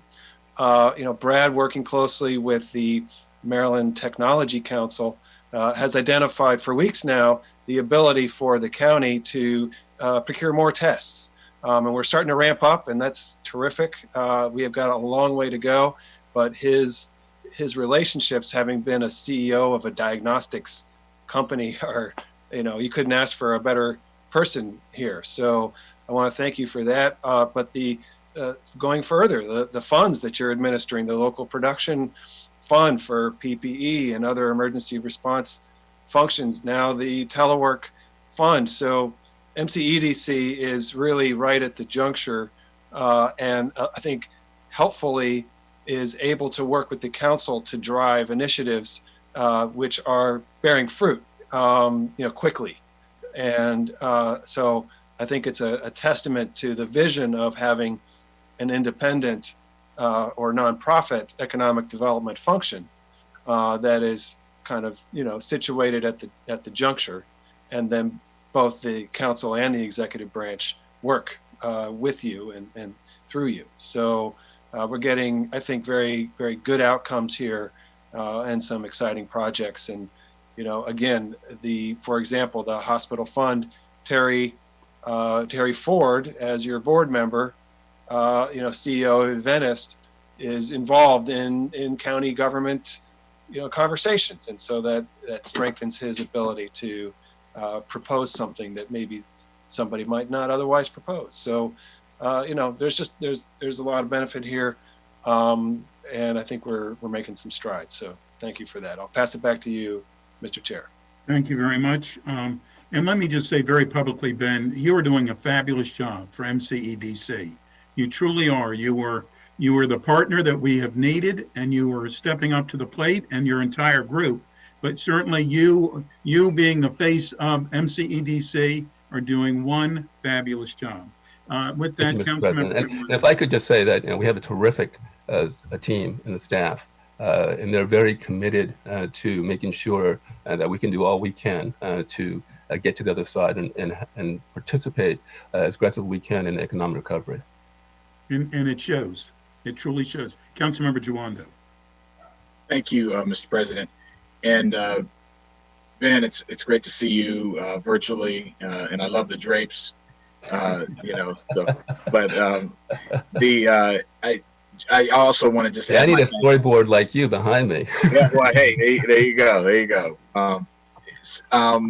I wanted to say thank you for all the work you all have been doing. I agree with my colleagues' comments. I had some questions just about I have no issue. I won't bury the lead. I have no issue with the level funding. I think you all are going to be needed more, not less. But I did want to ask about the reserves. That stuck out to me. 900,000, I think, is for emergency reserve, which makes sense, like any organization, and that's pretty good. 20% of your budget ish, or a little less. But then the 1.2 million in undesignated, and how that is, or 1.15, how that's being used, or how do you envision using that if at all, in this emergency as we're dealing with COVID? Obviously, a lot of the money that the appropriations that have been previously discussed have been either money that have been special appropriations or things that we've asked you all to distribute on the county's behalf. And we're certainly dipping into reserves for that. And I just wonder, what do you envision, if anything, using that non-emergency for your organization fund balance, the other million for, and is that just kind of left over, or what's the story with that? If you could just explain that a little bit. Well, Councilman Juando, I think it's important to note, if you look at the documents, while we're asking for $5 million in this appropriation, our budget is actually $6.3 million. So we're not intending to scale down relative to the appropriation level.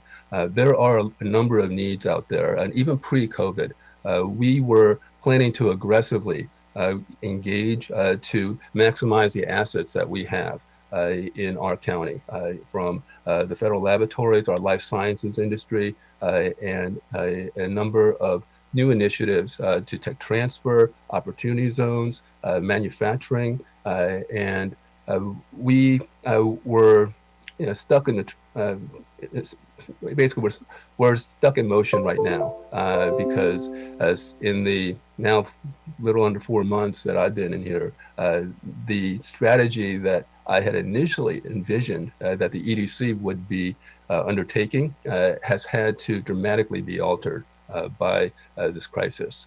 And while we are going to continue to those original priorities, we know that we need to shift to a more engaged and aggressive response, recovery, and reopening strategy.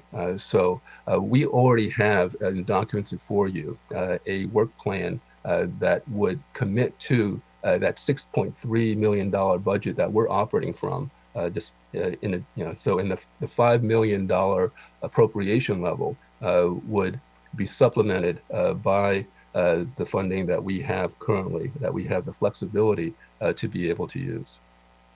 And I appreciate that. And obviously we're going to have to do more, not less. But if I'm reading this right, it looked like on Circle 2, Gene maybe help me out, that there was $3.3 million that was spent of the $6.3 million budgeted last year.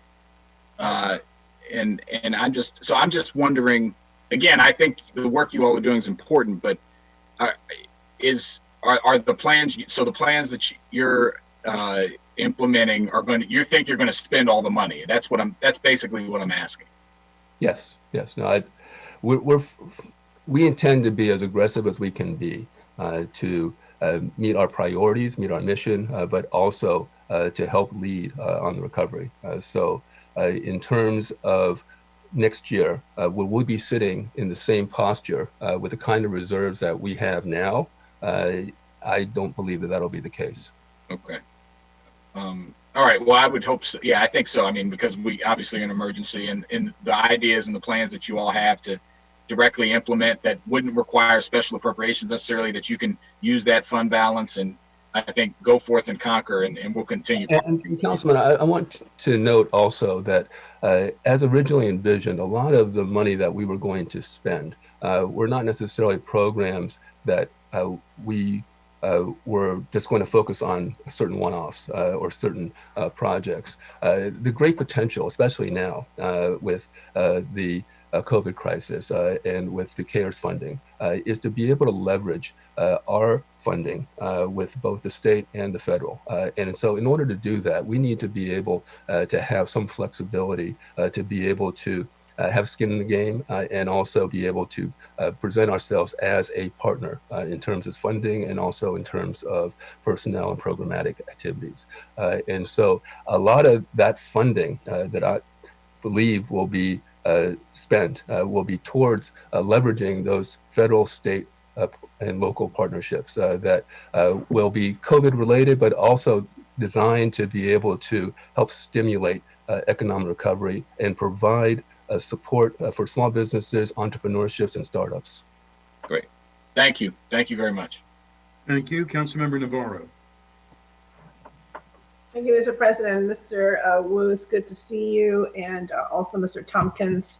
As has been said already, I think that this is exactly what the Economic Development Corporation should be doing, and it's so, I think, exciting that you are in the forefront in many ways. I mean, many of the special appropriations that we took upon, obviously, you guys were able to give us advice and sort of point to that need. So I really appreciate that and look forward to the additional ways in which you will be working with us very closely. I also wanted to mention that, you know, the council did ask the Office of Legislative Oversight to start preparing a series of papers. I had approached them after a lot of conversations with people that we all know who said, you know, we need to also begin to look at the post-COVID-19 world from an economic development perspective, and we need to start doing that now as much as possible, just start to examine that. And so I do look forward with to those papers and for the Office of Legislative Oversight to work with you as you are also working in that space, because it's going to take, I think, a very, robust, I think, comprehensive effort by all of us to figure out Montgomery County post-COVID-19 and the region as well. So just really wanted to thank you because we're all just kind of going on all of these different tracks at the same time as we try to mitigate the impact of this pandemic. And I think you and your team has done a really great job in helping us also think of areas that perhaps we're not necessarily focusing on. So really appreciate it. Thank you, Councilman Navarro, and also thank you for your championing of the immigrant businesses as well. We've been working closely with you, especially Daniel Para, to be able to make sure that that community is aware of the programs that are available, but also that we can continue to serve their needs as well. And towards that end, about trying to anticipate what the evolving business issues may be as companies look to recover and reopen. We have just issued a RFP solicitation, and we have finalized the selection of the vendor for a multi-year longitudinal study. And so Westat of Rockville has been selected as the vendor to work with the EDC, and we're also trying to bring in other partners such as the Planning Commission and Fuller Institute and University of Maryland as well.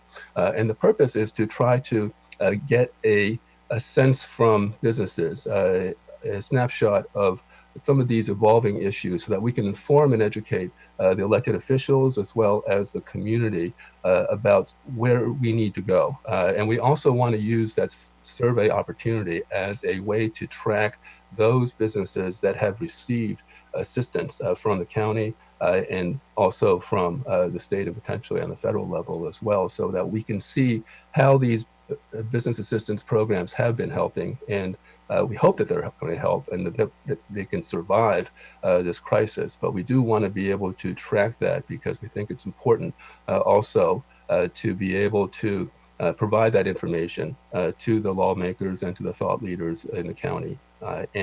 Additionally, this is a concept, the survey, this longitudinal multi-year study is good not just for Montgomery County, but as you know, we created a regional alliance of Maryland National Capital Region Economic Development organizations that include Montgomery County, Prince George's County, Frederick County, Howard County, Anne Arundel County, and also Charles County. And so the six of us, we meet regularly once a week to share best practices, lessons learned, and also to discuss what's going on in each of our jurisdictions. And so there's a great deal of interest to be able to expand this survey beyond Montgomery County so that we can have a more comprehensive and robust look regionally as well as within the county.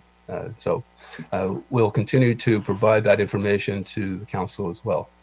That's terrific. I look forward to that conversation. I think that as we right now are so focused on the pandemic, the bottom line is that it also opens up opportunities because we're going to have to pivot in many different ways. And we're very well positioned to do that. So I appreciate the fact that you guys are already working on that. Thank you. Thank you, Council Vice President Hucker. Thank you, Mr. President. Bill and Ben, thanks so much for being here and for the budget. And I didn't see the work plan attached, but I look for you. Ben, you mentioned that. I'd love to see that. Ben, you know, I'm very glad you're there. I have great confidence in you. I hope I was one of the first to call you when you were the very first one. Thank you. Before it was announced. I think you're a great asset to Montgomery County and to the EDC.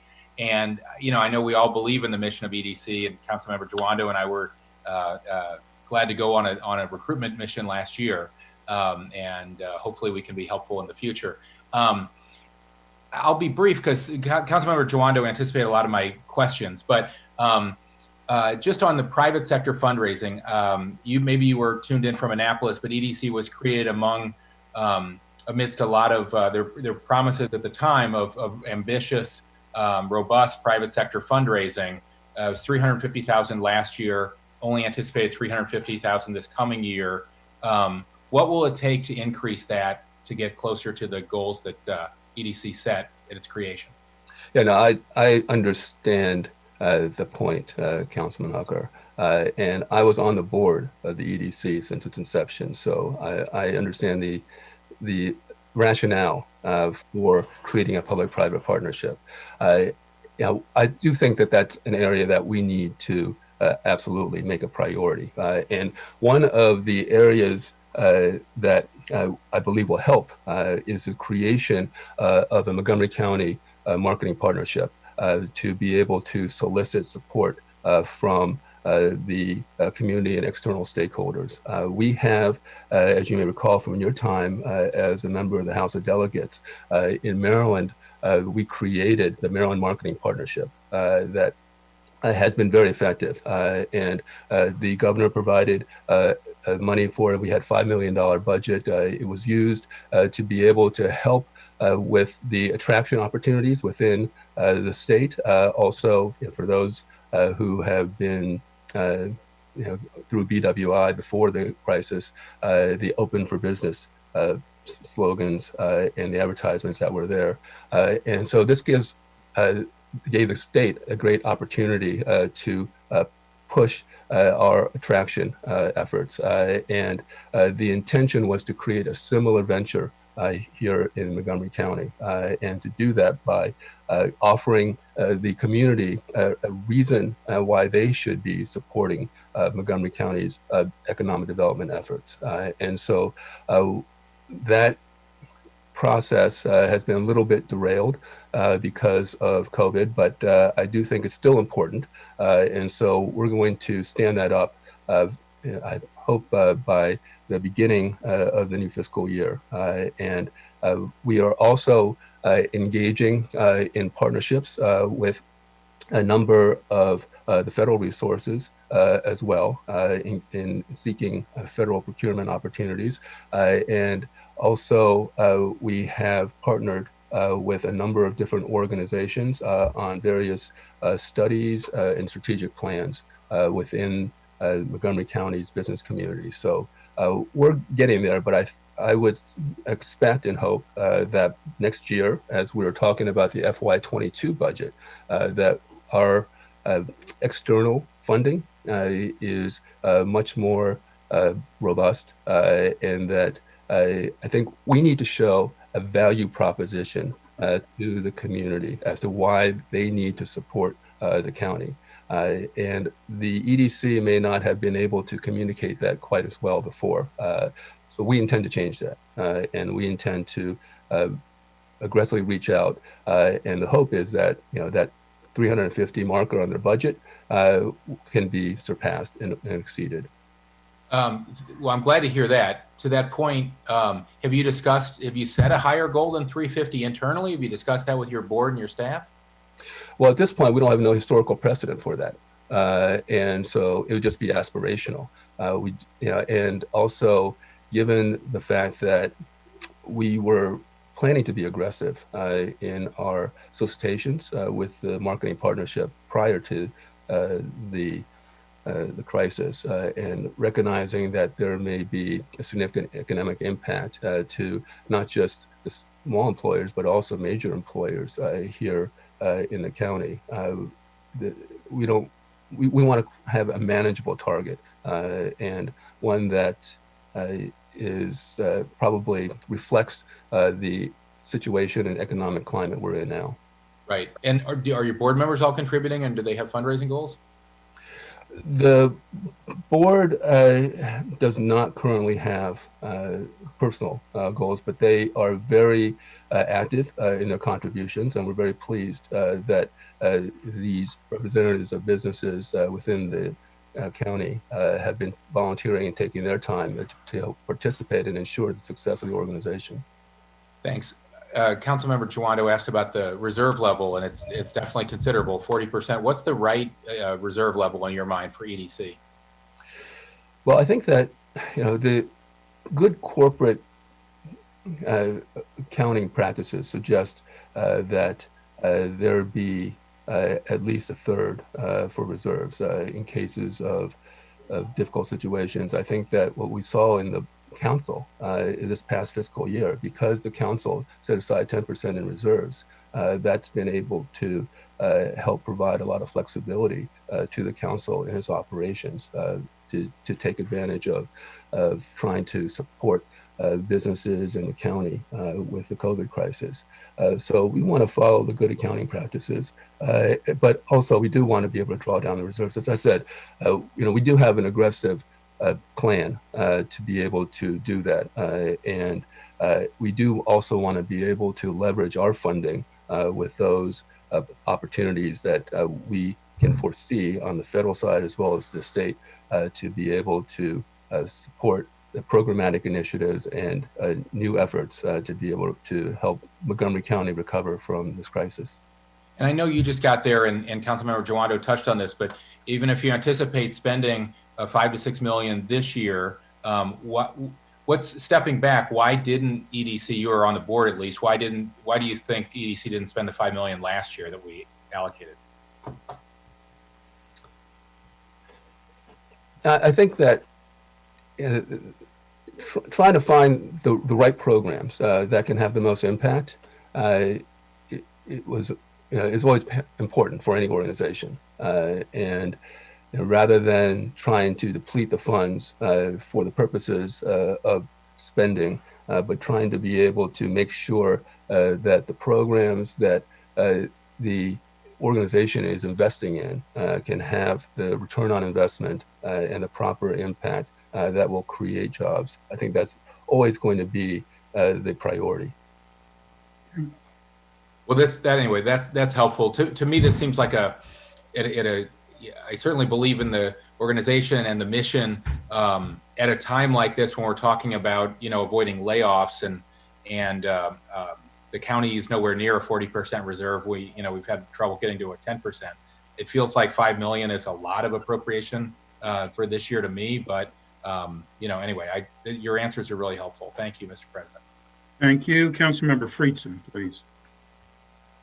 Yeah, I will be brief. A lot of questions have been asked, and we're level funding here, and I appreciate all of the focus on this really important issue. And I think several colleagues raised it, but what we do from here is going to be critical in terms of our economic development strategy, and the Economic Development Corporation has to be front and center in that effort. And I think if there's anything that has been a positive in these last several weeks, these last couple of months, it's been the partnership with the Economic Development Corporation in carrying out some of the important efforts that we've had. Councilmember Navarro mentioned a couple of them, but the production fund in particular, that Councilmember Reamer really spearheaded and put forward for us to work on together, which really has seemed to bear some extraordinary fruit, and looking forward to that being publicly announced. And the extraordinary fruit was not based on the previous conversation, by the way. And the teleworking grants, which you really stepped into at the absolute last minute and stepped up based on a request coming from the executive branch, and worked closely with both our side of the street and the executive side of the street to move that forward. I look forward to that launching tomorrow with applications and really appreciate the efforts. And I think those two programs are an example of a lot of other work that has been happening behind the scenes and connecting with our biohealth community as we tackle this virus and addressing some of the opportunities in our community to be able to grow our business community at a time of challenge and use the crisis as an opportunity to breed ingenuity. And if there's any place to do it, it's Montgomery County. And we have those assets, and you're helping us to move that forward. And I hope that we can build off the benefits that we've seen of this partnership over the last few weeks. And with Ben, your relationships at the state level, your local background in this space, and Bill, your professional expertise, it really has been a great partnership with us. And I look forward to that continuing as we move forward, and for the EDC to really be at the forefront of our economic recovery strategy. So look forward to doing that together. Thank you. Well, thank you, Councilman. And if I think this bears repeating one more time, that what we're putting forward is a $6.3 million budget, and we're asking for a $5 million appropriation level, which is flat funding from what we had the previous year. So we do intend to do more with less in terms of the appropriation, the request. Thank you. Councilmember Reamer, did you have anything else to add?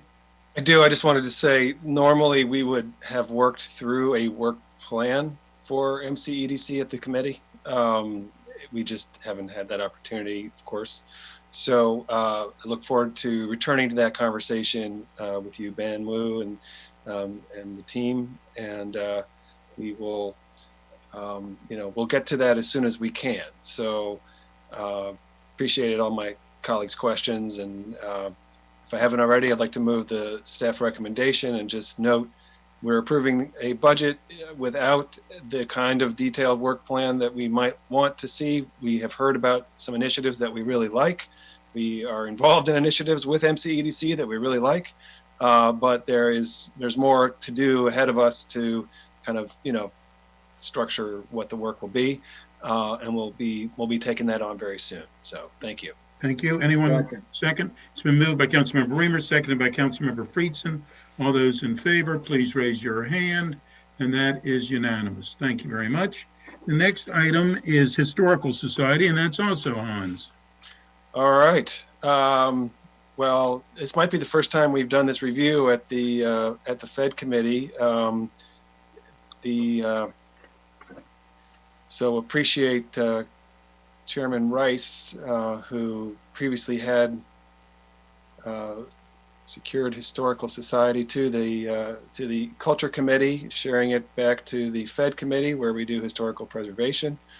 So not surprising, we have a recommendation for a continuity of services budget, and I will ask Gene to walk through his recommendation, and then I'm sure I see Matt Logan is on the call, and it'd be terrific to hear from him as well. Very good. Thank you, Mr. Reamer. I'll be brief. The executive recommended an additional $15,000 for operating expenditures, similar to other approaches that council staff has taken. That was viewed as an enhancement over the level of services from fiscal 20, so that was recommended for not inclusion in the 21 budget. And as you noted, Mr. Logan has joined us today, and he can share more about his organization and their efforts, not only during COVID, but in fiscal 21. Awesome. All right. So Matt, thank you for joining us, and we've been I've seen your work, not to lose the moment here. We're in a very historical moment. I know you've been stepping up your work related to COVID, but I'd love to hear from you as to what your organization's plans are. Thank you all for the opportunity to speak today. I also want to thank you for the public health emergency grant that we've received.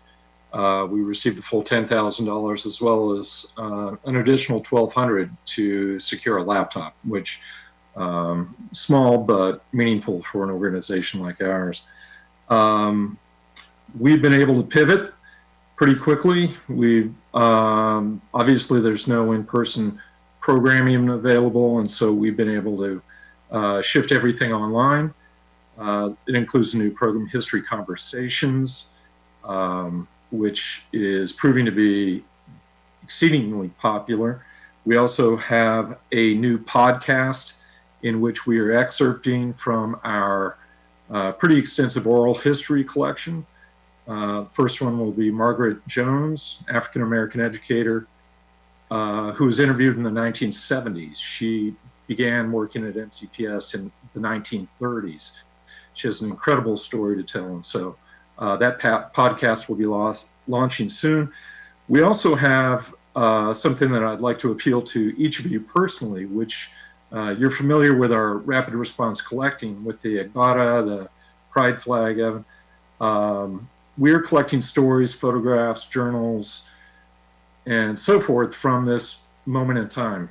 It's a COVID-19 archive. And I think your experiences are pretty extraordinary, and I hope not only we can access that, those governmental records, but as well as your personal experiences. That'd be incredibly valuable. Thank you. Yeah, please send us more about that. I'm excited to hear you're doing a podcast. That's super cool. I encourage you to tag me so I can download it or email it to us. Yeah, if you have a request for more materials from us. So your loss of revenue is all the events, all of the the tickets that you would normally be able to sell. Correct. Yeah. Everything like the history conference is a moneymaker for us, primarily through sponsorships, but also registrations. Are you thinking that you may be in a position where you have layoffs this year or furloughs, or what's your situation? I don't think we're going to have to. I had hoped that we would be able to make our curator a full-time position again. She was cut back to part-time this year because of some constraints. I'd hoped that we would be able to, and it was looking very optimistic that we'd be able to bring her back full-time. I don't think that's going to be possible, but we'll just have to wait and see. All right, thank you. So I'll move the staff recommendation, and we can continue the discussion. Thank you. It's been moved by Councilmember Reamer. Is there a second? Second. It's been seconded by Councilmember Rice. And Councilmember Rice, you're the next speaker. Well, thank you very much. And thank you, Chair Reamer, for your great attention and work on this. Matt, so my question is, and I know that we'll probably have to come back to this, what are you hearing from your partners? I know I've heard from a lot of folks in the community who've also applied for the Fed grants and haven't been as successful and are very concerned about the fact that the only money that they had, the very little money that they had coming in, was from people that were visiting that either then did donations or some of the money that they charged. For example, if the schools and school children came to visit, those things aren't happening. And these are folks who are living on shoestring budgets, Minari Foundation, Boyd's, Negro School, a lot of it, but I know it's every place throughout as they're all closed. And as we talked with Susan Jenkins from our Arts and Humanities about the risk that a lot of folks have in closure, I'm concerned also about the risk of closure of some of these great historical places throughout the community. So can you just talk about what you're hearing so that we can make sure we put a pin in that for later? Obviously, it's not appropriate for the budget in this current context, but certainly something as we think about standing up some of these organizations in the future that we'll have to come back to, what it is that we're hearing and the shoestring budgets that they're existing on and how they'll need additional support. Thank you. We have been fortunate, we being Montgomery History, in that we have a professional librarian and we have undertaken a pretty massive digitization effort, which has allowed us to move online in a way that, Monera and some of these smaller places simply can't. A point I always like to make is that we have perpetual care for some of the county's most important records, photographs, objects, buildings, and so forth. And yet we have these small, oftentimes shoestring budgets. And so there's a real disconnect there. And there, I look to Susan, I look to Heritage Montgomery and the work they're doing to help promote us But again, in this period of uncertainty, we don't know what it's going to look like. You know, I'd mentioned the history conference. We're moving that online. We're not even going to plan for an in-person event, and that's held at the end of January. Everything I'm seeing calls for a second spike in December and January, and so we also have an older population. We serve a lot of seniors, and I'm just not going to do that. So again, we are slightly different, though we're small. Some of these other places are, you know, 1 or 2 people, and so I do worry when I see that they've not been able to secure some of the funding.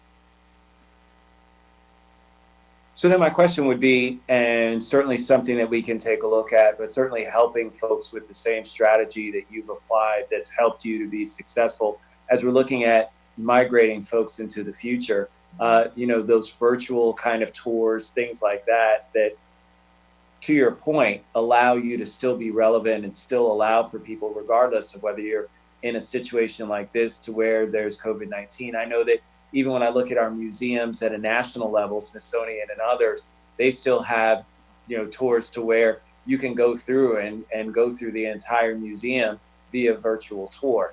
And those are the kinds of things that obviously our smaller ones struggle with, but if we can give them the assistance to do that, it might help them in the future. And so something that maybe makes for a future strategy, regardless of COVID-19 or not, that would allow folks to, you know, make themselves a little bit more secure. And so I just really appreciate those comments, because I think it's something for us to certainly think about, you know, even when it comes to the remembrance and reconciliation and all those kinds of things, having things digitized and having people be able to access them differently really is going to be a movement of the future. And so I think that's something we'll all have to just wrap our heads around. But thank you for all of your great work, Matt. I appreciate it. Thank you, Councilmember Albornoz.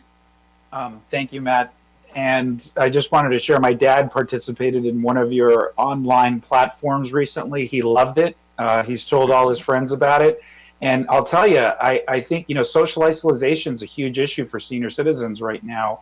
And I know Councilmember Jawando and I, and many of us have been interested in multi-generational programming. And I think there's a dot we may be able to connect there through a partnership with the Recreation Department and maybe some other organizations that are out there, because this has opened up a lot of programming options and opportunities. And I also think there's an opportunity for us from a multi-ethnic standpoint to open up and discuss a little bit more of our history as well, which is happening in real time. So would love to follow up with you on some of those ideas, but I think that you guys are doing incredible work, and now more than ever are in a position to really help a lot of people who are looking for meaningful, authentic activities right now to get them through mentally through this crisis. Thank you. Those history conversations are drawing an audience of 70 or 80 people. We had one this afternoon with a woman from Florida. She had a Montgomery County connection. And so that's an opportunity for us, I think, too, from a promotional standpoint in some ways. But I will follow up regarding a partnership with the parks. You know, any opportunity that we have to do that kind of intergenerational sharing, I think is, I mean, it's beautiful when you see it happen. So love to pursue that. Thank you, Councilmember Jawando. Thank you, Mr. President. Matt, good to see you. Really excited to hear that things are going well and people are tuning out, or tuning in rather, tuning out from other things and tuning into history.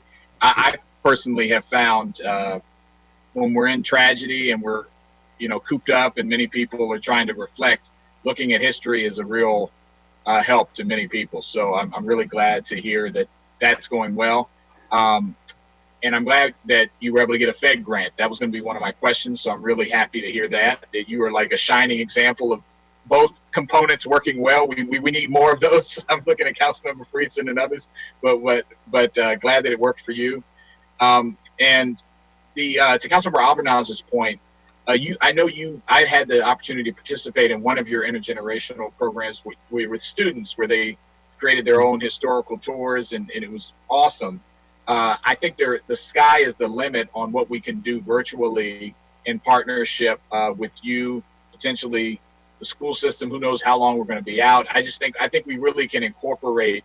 I see Councilmember Rice nodding, the work that you all do in a really meaningful way. So sign me up for the team to help think about that, because unfortunately, I think we're going to be out for a while, and your work and what you have to offer. I'm going to be on the podcast, the story of the woman, the MCPS teacher, and a teacher appreciation week. Great timing. We should pump that out. I think there's so much that you have to offer. So let's try to tie those strings together, but really glad to see you. Thank you. Thank you, Councilmember Glaze. Hi, Matt. Good to see you. Yeah. I'm not going to say everything that everybody else did, and I agree with it, and know that the sky is the limit, as was just said, but you can't turn on a dime for those types of programming. You got to build the content, put it on a new platform.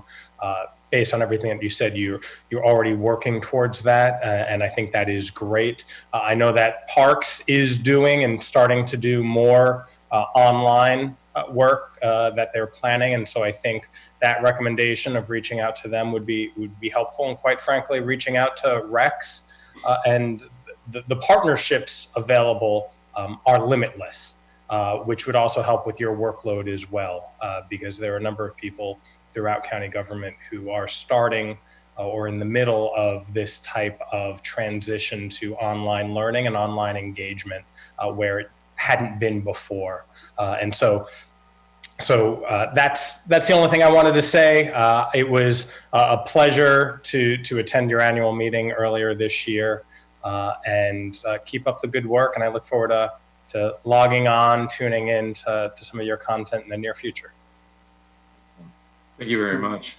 I just wanted to follow up regarding MCPS. I know Councilmember Rice just stepped off, but if there's anything that any of you can do to help us build that partnership, I've already reached out to them regarding our podcast, and they had indicated that, if you keep it under 10 minutes, that is something that they can more easily work with. But it's sometimes hard to get through the bureaucracy to the right people. So any assistance you can provide from your office would be fantastic, because I think what we have is necessary for the students here in the county. Thank you very much. Absolutely, Matt. Let me just say that we will definitely make sure that, and I know speaking for my committee as well as the council, we will make sure that happens. Thank you very much. Thank you. It's been moved by Councilmember Reamer, seconded by Councilmember Rice. All those in favor, please raise your hand. And that carries unanimously. Thank you very much. The next item, and it's the last item for Councilmember Reamer today, is the Workforce Development Work Source, item number 23. Okay. All right. Well, this is an item of tremendous council focus this year, as we have worked really hard to push the executive branch to get behind the steering wheel here and make the changes that we needed to make with the board to actually align the organization with its federal state chartered mission, and ensure that we are executing as we need to be on workforce development. There's a long conversation, lots of long conversations that we need to have and we'll have soon. I don't think today is the day, for extensive dialogue, but we are joined today by Leonard Howie, and Mr. Howie is the interim CEO. He is doing a fantastic job, and we appreciate his stepping up to take this role on. He's the past Secretary of Labor for the state of Maryland, and certainly understands deeply this sector, and has diagnosed, I think, the issues at WorkSource Montgomery, and has articulated very clear thinking to me and to others about the way forward, and I really appreciate that very much. We have a maintenance of services or continuity of services budget, which involves some reductions. I will turn it to Jean in a second to go through that. I do want to note, since the beginning of the COVID crisis, Mr. Howie has been part of our work group on economic recovery, business recovery, and has devised a proposed strategy for us to reach out to the community, to vulnerable communities that may not have access to all the same information flows that we do, that may not necessarily recognize that they are eligible for unemployment insurance. But there's a very significant expansion of unemployment insurance eligibility in the federal and state COVID, CARES Act and subsequent packages. So we need to make sure that every single resident of Montgomery County who is eligible for unemployment insurance does claim it. And we know from past experience that that will not necessarily be the case, because many will think that they're not eligible. And so we have an opportunity to do some targeted outreach and help people see that this is for them. So Leonard has worked out a campaign plan and is actively working now with the executive branch on that. And I have suggested that we would have an appropriation, supplemental appropriation to fund that effort. And I would certainly ask my colleagues to join that. I don't think we don't need to add it now. It's a supplemental, but if you could please get back to me about that, I would appreciate it. So Mr. Howie, would you like to, this might be, anyway, please welcome yourself and anything you'd like to share, and then we'll go to Jean just to walk through the details of the budget recommendation. All right, sure. Thank you, Mr. Chairman, Council President Katz, and other council members. Thank you for this opportunity. I know the plan was initially for me to be able to get up and meet with everyone, but obviously COVID-19 derailed those. But as Councilmember Reamer said, I have been at least fortunate enough to be able to participate in the regularly scheduled Business Recovery Committee call. So that it has at least allowed me to connect with a good number of you. So I do appreciate that opportunity. Let me just say that I know in my onboarding in this role, I know that WorkSource Montgomery has an awful lot of work to do. We have to bring on the new Workforce Development Board, reorient the role of the WorkSource Montgomery Board of Directors. There's a lot of work that needs to be done to reintegrate Montgomery County into the state's labor network as a key member of one of the 12 local areas within the state. We need to address how we are executing our American Job Center activities. And most importantly, we need to really begin the work of pursuing the workforce development policy objectives that are described in the county code. As Councilmember Reamer mentioned, I am not foreign to this area, having been responsible for it at the state level. There's a lot of good here. There's just a lot of work to be done. And I'm really excited at the prospect of carrying out that work. So that's, in a way of introduction, that's what I'll say. Perfect. Thank you so much. Jean, can you please walk through the budget? Councilmember Rice pointed out that this actually probably should have been a joint item. So, okay. Councilmember Rice, did you want to have a statement? No. Well, I think that it's perfectly fine from that perspective. I did just want to highlight that normally these are Fed and EC joint meetings to talk about WorkSource Montgomery. I mean, I'll just characterize by saying for my colleagues, and I don't want to speak for them, but let me just be very clear. This is an incredibly important topic for us. Not even during the midst of COVID-19, but to get out of COVID-19 as well. This is going to be something where we're going to have a solid strategy as we have, as I brought up with Director Talley last week, folks who are re-entering our job market from our jails. And what are we doing there to provide them the services that are necessary to support them at the same time in which there are no jobs?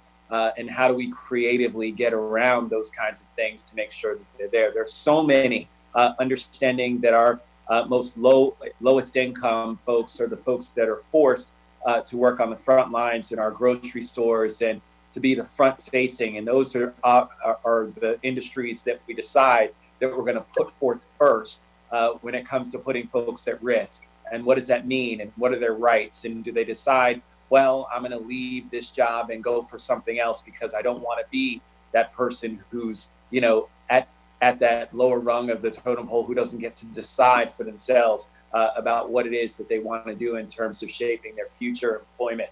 These are all big, weighty issues that I agree with Councilmember Reamer. We're not, and we should not have a robust discussion about today. But I do want to make sure that as we do pass a continuity of services budget, the continuity of services should certainly be one that aligns with our principles and our values, that says that where we were going before with WorkSource is not where we want to go, and be very clear about, even though it's a continuity of services in terms of money, this one is a very different one in terms of where our focus is, where it should be, and where our priorities are, making sure that we're reflecting our racial justice and or racial equity and social justice lens. All of those kinds of things were never applied to this before, and we need to make sure that that's a part and a core of what we do moving forward. So I just wanted to say that to kind of ground set where our expectations are. And I know I've had conversations with my colleagues on the Education and Culture Committee, so I can kind of give a lay of the land in terms of where we are. So just wanted to put that out there as well. Thank you, Mr. President. Thank you. Mr. Smith, please. Very good. Again, I'll be brief. So the executive recommended reducing the budget by $425,000 this year. That's because the Pepco Exelon merger money expired after its 4-year term. So council staff obviously took that reduction, and then there was an additional $180,000 that was excluded from the council staff's continuity of service budget based on the summer rise stipends. In conversations, preliminary conversations with executive staff and MCPS, it seems like this program is going to run differently in the summer of 2020, and so stipends are most likely not needed. And so council staff had recommended that being excluded, although certainly if Summer Rise runs as it normally would have, it would have been a continuity of services budget. Thank you.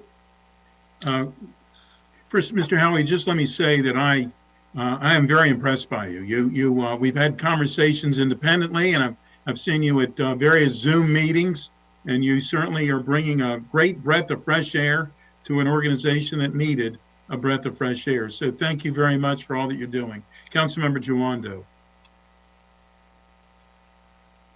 Thank you, Mr. President.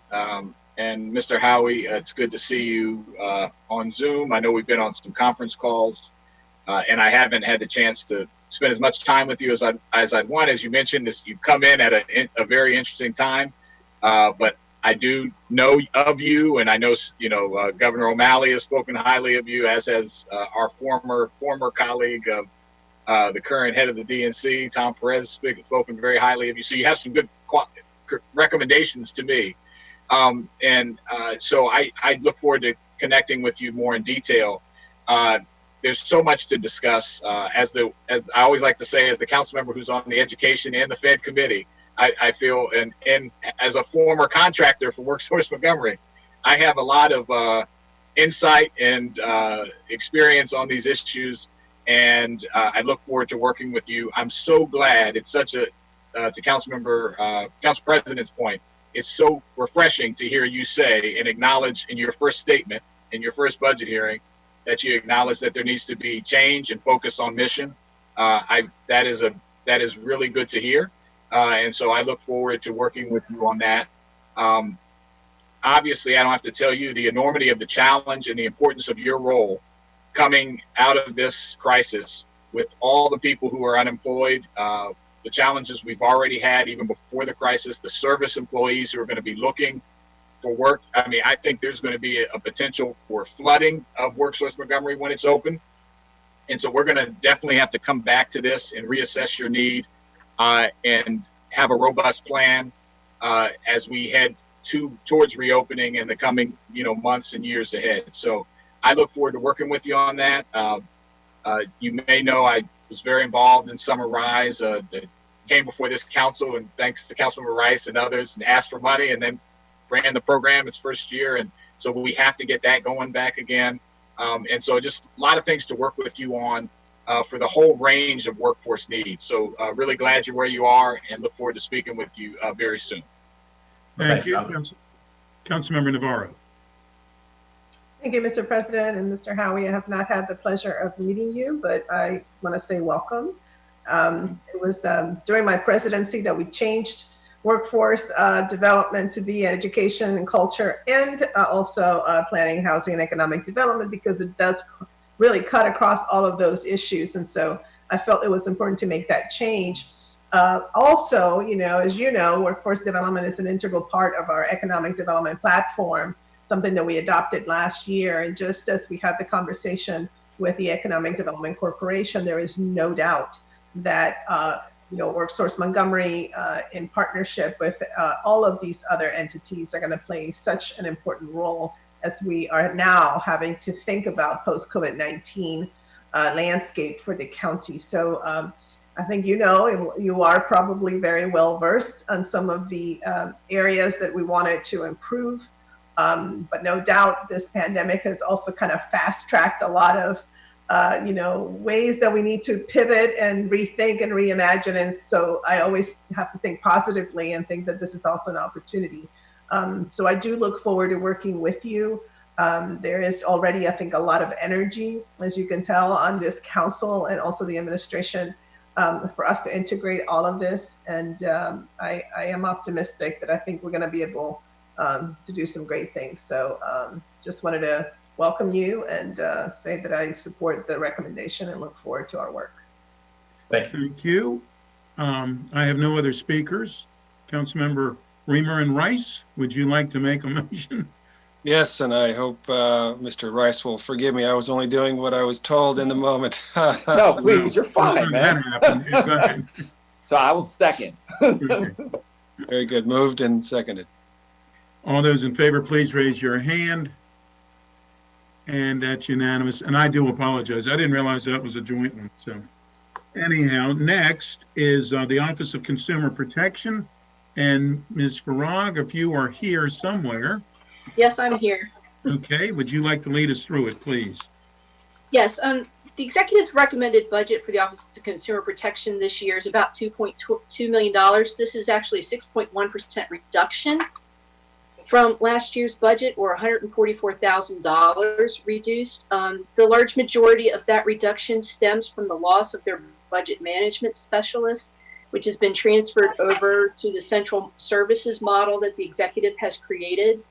There are a couple of items I wanted to talk to you today about. The first one is recommending one item not included in continuity of services for reduction is the compensation adjustment for about $35,000. There is the addition, however, of an IT position, which is indicated as an additional service impact, and that cost is $48,000. As the Public Safety Committee is aware, OCP has had significant staffing challenges for at least the past 10 years since the recession. They had about 25 FTEs, and they were down as low as 14 FTEs. They also at one point had no supervisors or managers, and the director himself was handling caseloads. At that point, services were significantly affected, and there were many things that the office could not do. And while it's not necessary to necessarily do the budget function, which is getting switched over to the central model, I think it's important to recognize that all the positions in the department are actually handling more than just what's in their job description. Some of those duties may be handed off to the two managers that the office now has. However, those two managers are also performing some limited IT functions themselves. Without the administrative support, I am concerned with the significant reduction in staff that the office may have trouble functioning and providing the services that we're used to. They do have other vacancies, including their motor vehicle mechanic expert. That person retired, and I believe the position is frozen. They also have an executive administrative aide part-time position to Director Friedman, which is also frozen at this point. So for those reasons, council staff's recommending that this IT position be approved. Thank you very much. Mr. Friedman, did you have anything to add? Good afternoon, Mr. President and Mr. Vice President, members of the County Council. The good news is that I'm confident that the County Council and the County Executive recognize and are well aware of the extent to which our office contributes to the quality of life in Montgomery County for both consumers and merchants. Just would like to say that the information that Susan provided, she knows our budget very well, really is the consolidation of our current IT needs. We currently are under contract with DTS to provide and to pay DTS $45,000 a year for a contractor IT person just 3 days a week. This would serve to consolidate our IT needs. As you know, COVID-19 and the changing marketplace is a gold mine for the scammers that are out there. The new technologies for payment, for sharing economy really make demands on us. And just very, very quickly, just in the last 2 months, we've seen an increase in the number of calls and complaints with respect to COVID-19 related issues. The economy is changing, and we're trying to keep up. As you know, that our office has been sort of a crown jewel in Montgomery County for the last 50 years, but we've got to keep pace with the new technology.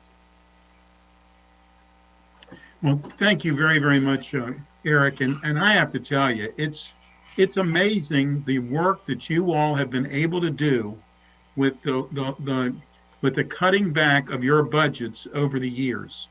It is truly. I hear from people all the time that they ran into a problem and that they dealt with consumer affairs, and it was just handled so much better. Consumer protection was there to literally protect them. So we thank you. We sincerely listen for a continuity of services budget. I understand how it's always difficult to add something. But I really believe that if we don't add the IT person for you, and because of the scammers and everyone else involved over these last several months, and we've had scammers way before COVID, if we don't add them, I think we're doing something that's unsafe for the public. Councilmember Rice. Well, thank you very much, Mr. President. And Director Friedman, you know I am a huge fan. I've worked with you on a number of initiatives, one of which you just celebrated a great court victory. So congratulations to you. And that was huge. That was one of the things we worked on. Let me just say this. I'm actually very concerned. I've been in contact with your office with a number of different scams that I've seen, that my family has seen, that's just come through our own email mailbox and via phone call. And I'm always updating you and the chief of police about some of the things that I'm hearing, just to make sure that folks are aware.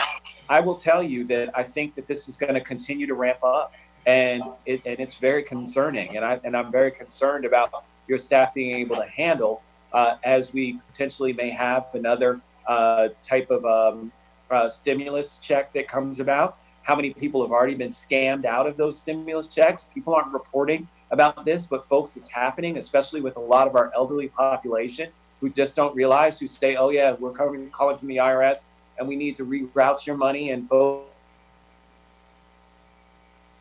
You froze. Councilmember Rice. I'm not hearing him either. Yeah. You lost your internet? Am I there now? No, you're back. But oh, I'm sorry, guys. I think the scammers cut you off, Craig. I think that's. I know, right? They're like, oh, don't want him to start talking.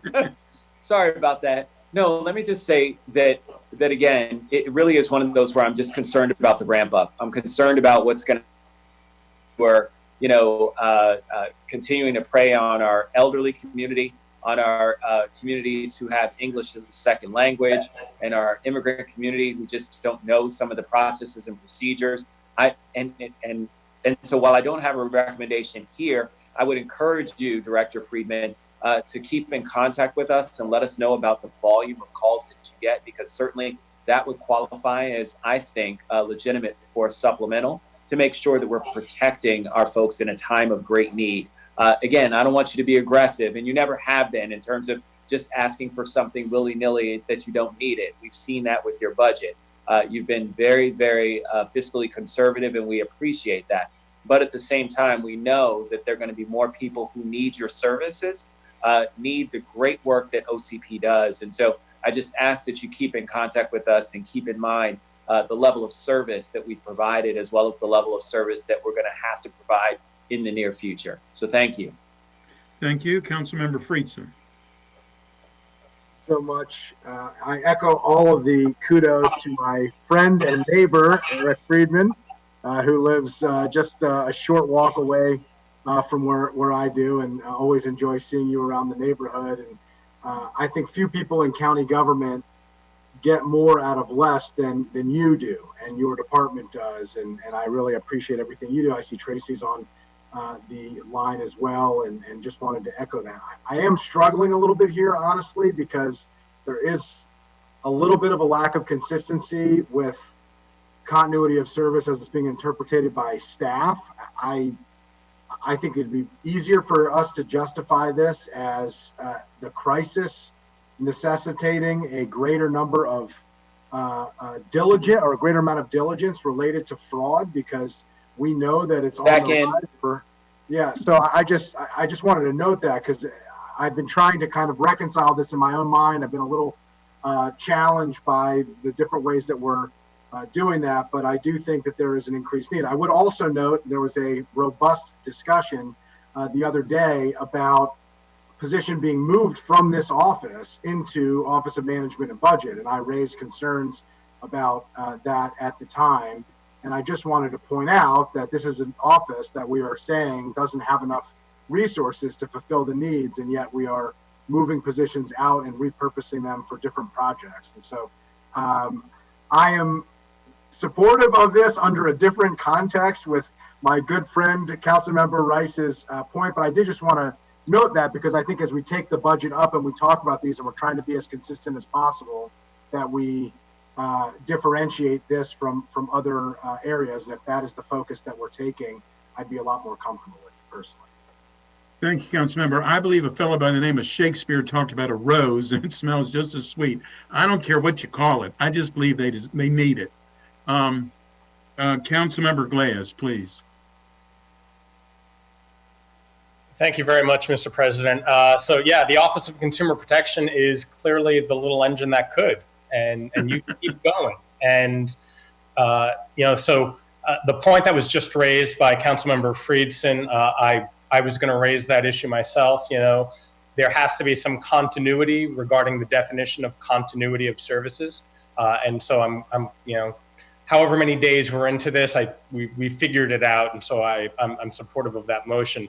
But while we have you here, Eric, you alluded a little bit to some of the issues and scammers. I think you just referenced them that way, scammers. Could you indulge us briefly about what you are seeing on the ground right now? What are people complaining about with regard to scammers taking advantage of our citizens during this COVID-19 crisis? Councilmember Glass, with respect to financial scams related to COVID-19, there's probably about 4 or 5. We've got, of course, the phony scam products, the cure-alls, the cures COVID-19, things of that sort. There's, of course, price gouging. We have imposter scams that deal with email spoofing. The big one is governmental scams, where you get email messages that appear to be from the federal government, including the census things information. And we even have door-to-door scams with people going door-to-door saying that they're the COVID-19 inspector. So we have a little bit of everything. Keep in mind that the crooks are clever because they have to be, otherwise they'd have to have regular jobs like the rest of us. And so these are the kinds of things we're seeing. We're doing a lot of outreach, and hopefully we'll be able to address these concerns that both businesses and consumers may be affected with. And to help you amplify this important message, can you give a little more detail regarding the price gouging, what items people are being gouged, and then what's being said at the doors during the door-to-door conversations? Well, on price gouging, the things that people are most concerned about are the products that are hard to find, the hand sanitizers, things of that sort, gloves. Luckily, we have not seen anything so radical as a bottle of hand sanitizer for $100, $200. Although you can find that online, you can find that on Facebook and Google and things of that sort. So we've been seeing a limited number of those. We are collaborating with the Attorney General's office, with Brian Frosch's office in their Consumer Protection Division, because they are actually enforcing the emergency state law that talks about a 10% gap in price from what it should be.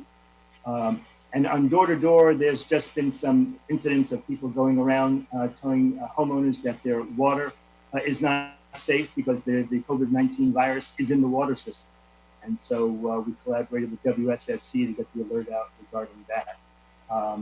And so, again, it's difficult to be a consumer. We've seen just how difficult it really is, especially with the scammers take advantage of every natural disaster, whether there's a storm or in this case, a virus or a pandemic.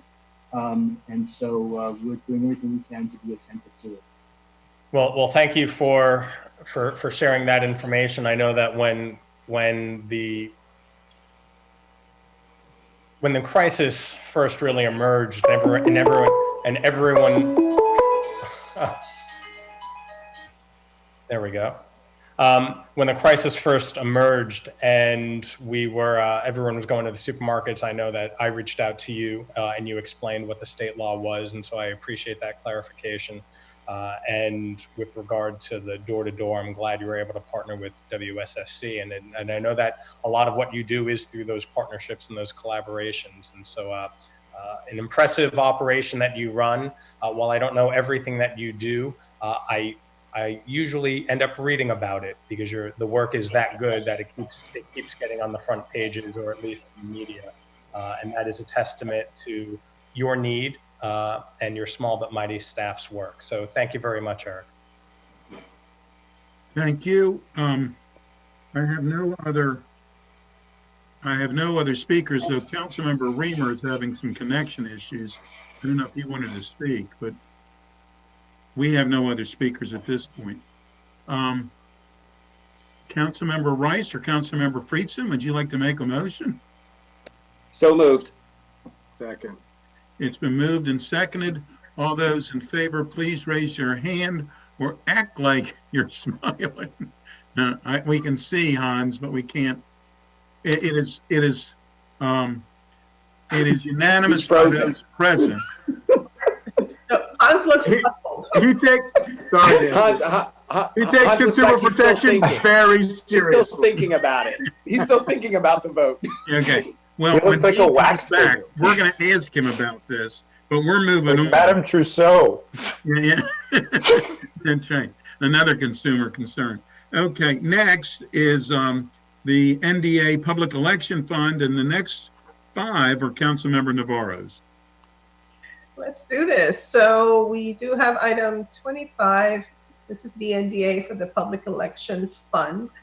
And we do, I believe, here she is, Ms. Myhill, who has prepared this item for us. Of course, the GO committee did not have an opportunity to discuss this issue.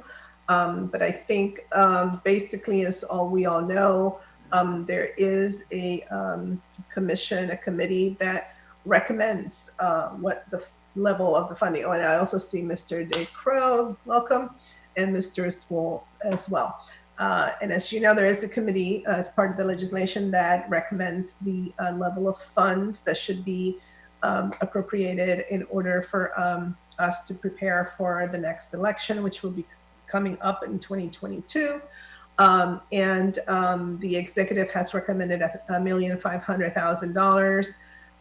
This particular for this FY21 budget, I think what Ms. Myhill has given us is a recommendation of 0 because of the continuity of operations approach.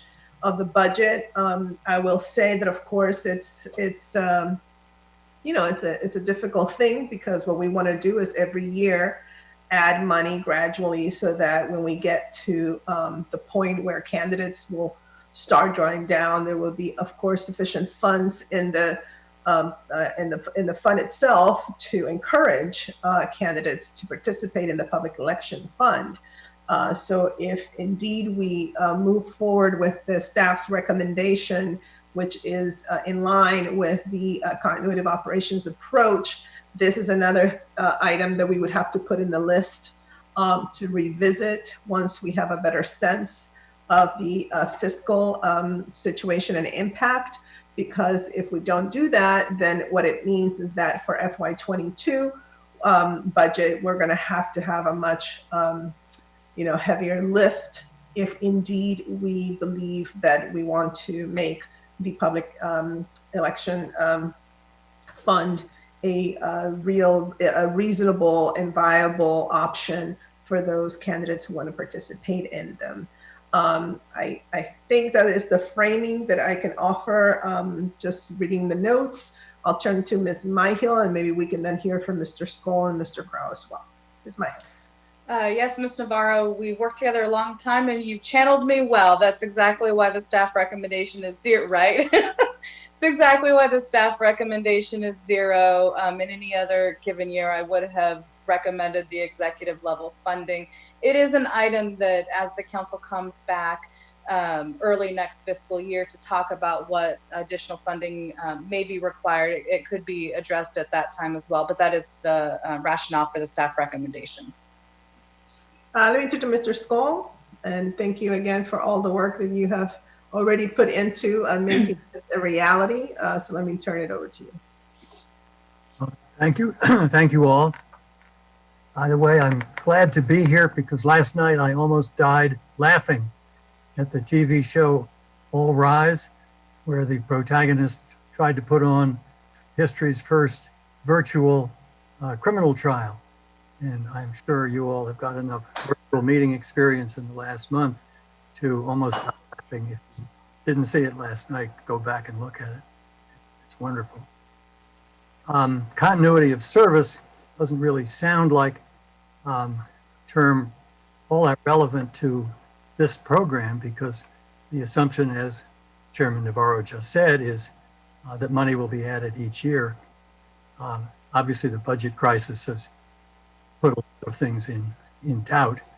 It would seem to me a mere year from now when candidates can start putting in requests for matching payments, if there's only 1.7 million there, the viability of the program will be a big question mark.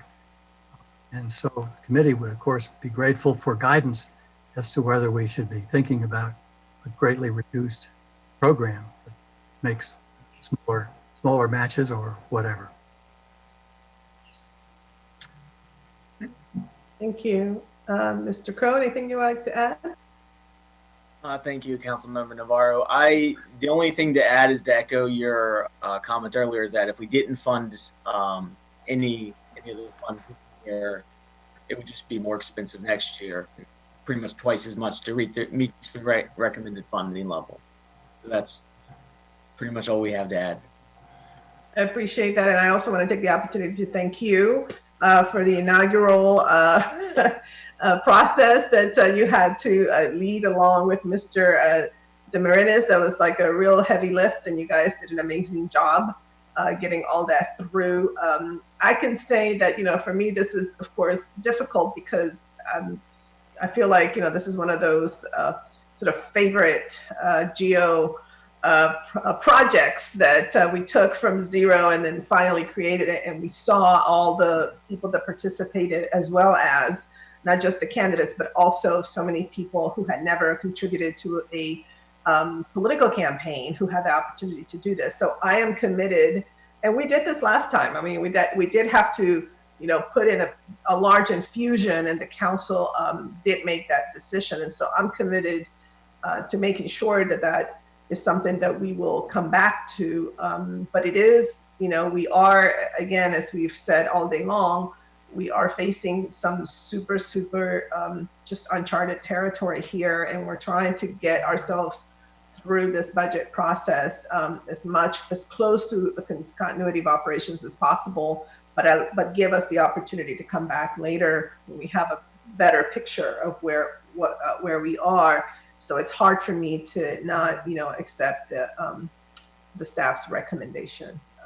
So I pass it on to you, Council President, in case there are any comments.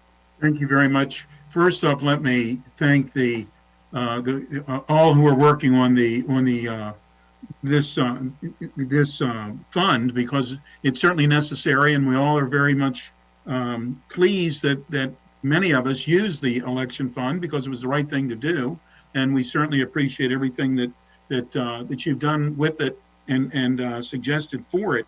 I did want to mention that I have heard from Councilmember Reamer. He is alive, he is well, and he did vote yes on the last item. So if that could be please recorded. And I did also want to say, in many ways, as much as we don't want to leave this without additional funds, basically we're borrowing from ourselves.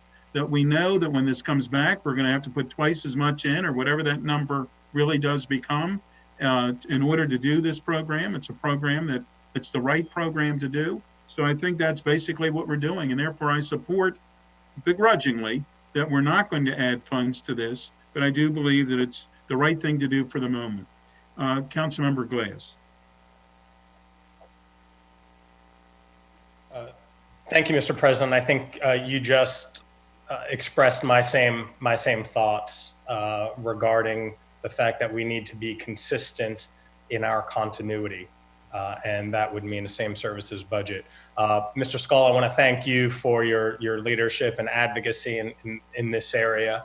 It is much appreciated. But I do have a question for the GO Committee Chair, Ms. Navarro. I know that there were, and I participated in a number of the GO work sessions regarding updating this law, and I think now would be a really good time to just get a status check on any of that as it relates, because I think there were some number changes, or I know it's not totally finalized, but I would like a status update. Well, I mean, I don't think that I can give you a status update during this item, but no doubt that Ms. Myhill can send you in writing the summary of the Government Operations and Fiscal Policy Committee's session, the last session that we had on this. We have been working on this in a very deliberative way, obviously because we haven't had committee sessions and have not been able to take up bills because of the budget, but now because of the pandemic. Those things were now finalized, but I know Ms. Myhill can send you the summary of where we stand right now. And as soon as we are over the budget, et cetera, then we're gonna take those particular changes up. There were quite a number of them. Very good, I think, and very constructive, suggestions, recommendations. This, again, was the inaugural process and first of its kind. And so we did all learn a lot of lessons. Some of them were a bit more painful than others, but we all learned a lot, and the feedback was really robust. So I'll have Ms. Myhill send you that, and then definitely once we're done with budget, those are one of the things on the GO list for us to wrap up. Perfect. And my hat's off to you in the way that you conducted this, first starting out when you were council president last year and having the hearings. I think it's been masterfully done, getting community input and being moving forward in a thoughtful and deliberate way. And I know this crisis has upended it all. So I'll follow up, but thank you for that update, and I yield back. Thank you very much. Councilmember Jawando. Thank you, Mr. President, and thank you to our staff and to Mr. Skull and Mr. Crow. Thank you for your work, and to our GO Committee Chair, Councilmember Navarro, for all your work on this program. This is tough. I really, I'll go with the will of the body, but it's, do you want to pay now or do you want to pay later? You could argue continuity of services would be to continue to put some level of money in, even if it was reduced every year. I think, I know there's that state law, which is mentioned in the bill, that's going to require us to fund the administration of the program. And so, you know, I was going to suggest and see if there was a willingness to put, you know, something in like $500,000 just so we don't have to could put in as much going forward. But I think it would be unfortunate. I know that the GO committee did a lot of good work to increase some of the amounts and fix some of the things that those of us who participated in the program experienced. You know, so I think there is a fair argument here to say that putting something in is continuity of services. The election is going to happen, and a year from now, people will be able to draw down from it for 2022. So, I mean, if we want to come back and do it as a lump sum, that's fine. But I don't know if we, you know, you could cut it both ways, that you don't know what's going to happen in the fiscal picture going forward. So why not put something in now? But, you know, it seems like at least 3 or 4 people don't want to, so that's fine. You know, but I really think I want to state that this program is very important. It'll be super important going forward in a big election year in 2022. Obviously, this is a big year, but 2022 on the county level and the state is going to be a big year as well. And I really hope we can stand fast and make a tough decision to put more money into it then. It might hurt then as well, but we need to commit to this program. It's vital for our democracy, and I know we all agree with that. So thank you, Mr. President, and thank you to Mr. Skull and Mr. Crow for all your work. Thank you. I see that Councilmember Reamer is back. Welcome back, Councilmember Reamer. And he smiled, so you know that it's actually working. So, Councilmember Navarro, I have no other speakers. Did you want to make a motion? Yeah, I'll move the staff recommendation. It's been moved. Is there a second? Second. It's been moved by Councilmember Navarro, seconded by Councilmember Rice. All those in favor, please raise your hand. It passes unanimously. He was smiling and yawning all the same time. He got me. Okay. The next one is Councilmember Navarro as well, and that's the Board of Elections. Thank you. This is also an item that Ms. Myhill has staffing, and she prepared a recommendation as well. There are some particular issues here. I first want to thank the Board of Elections for being very responsive to the letter I think everybody signed on that we sent on April 20th, where we were asking for them to consider Wheaton or any other areas, but particularly they selected Wheaton to place an additional drop box. And of course, we have also written to the State Board of Elections to make sure that they include information about precinct results. We are also they are to be thanked for picking polling places that meet the criteria set forth by the state, because it was so important for us to express our support for all of that. We also need to thank, of course, all of the election judges and just the board staff in general. Obviously, this is going to be an interesting election, and they're all working really, really hard to prepare for not just the primary, which is supposed to be, of course, as we all know, is to be done all by mail. But then also we need to anticipate what is going to happen with the general. So I believe that I'll turn it to Ms. Myhill in order for her to go through some of the items. I do want to say that I think in the packet there was mention of a particular amount, which is the current deficit, which seems to be due to additional postage, additional ballots, payments of the State Board of Elections for the 2020 presidential primary, and emergency pay expenditures related to COVID-19.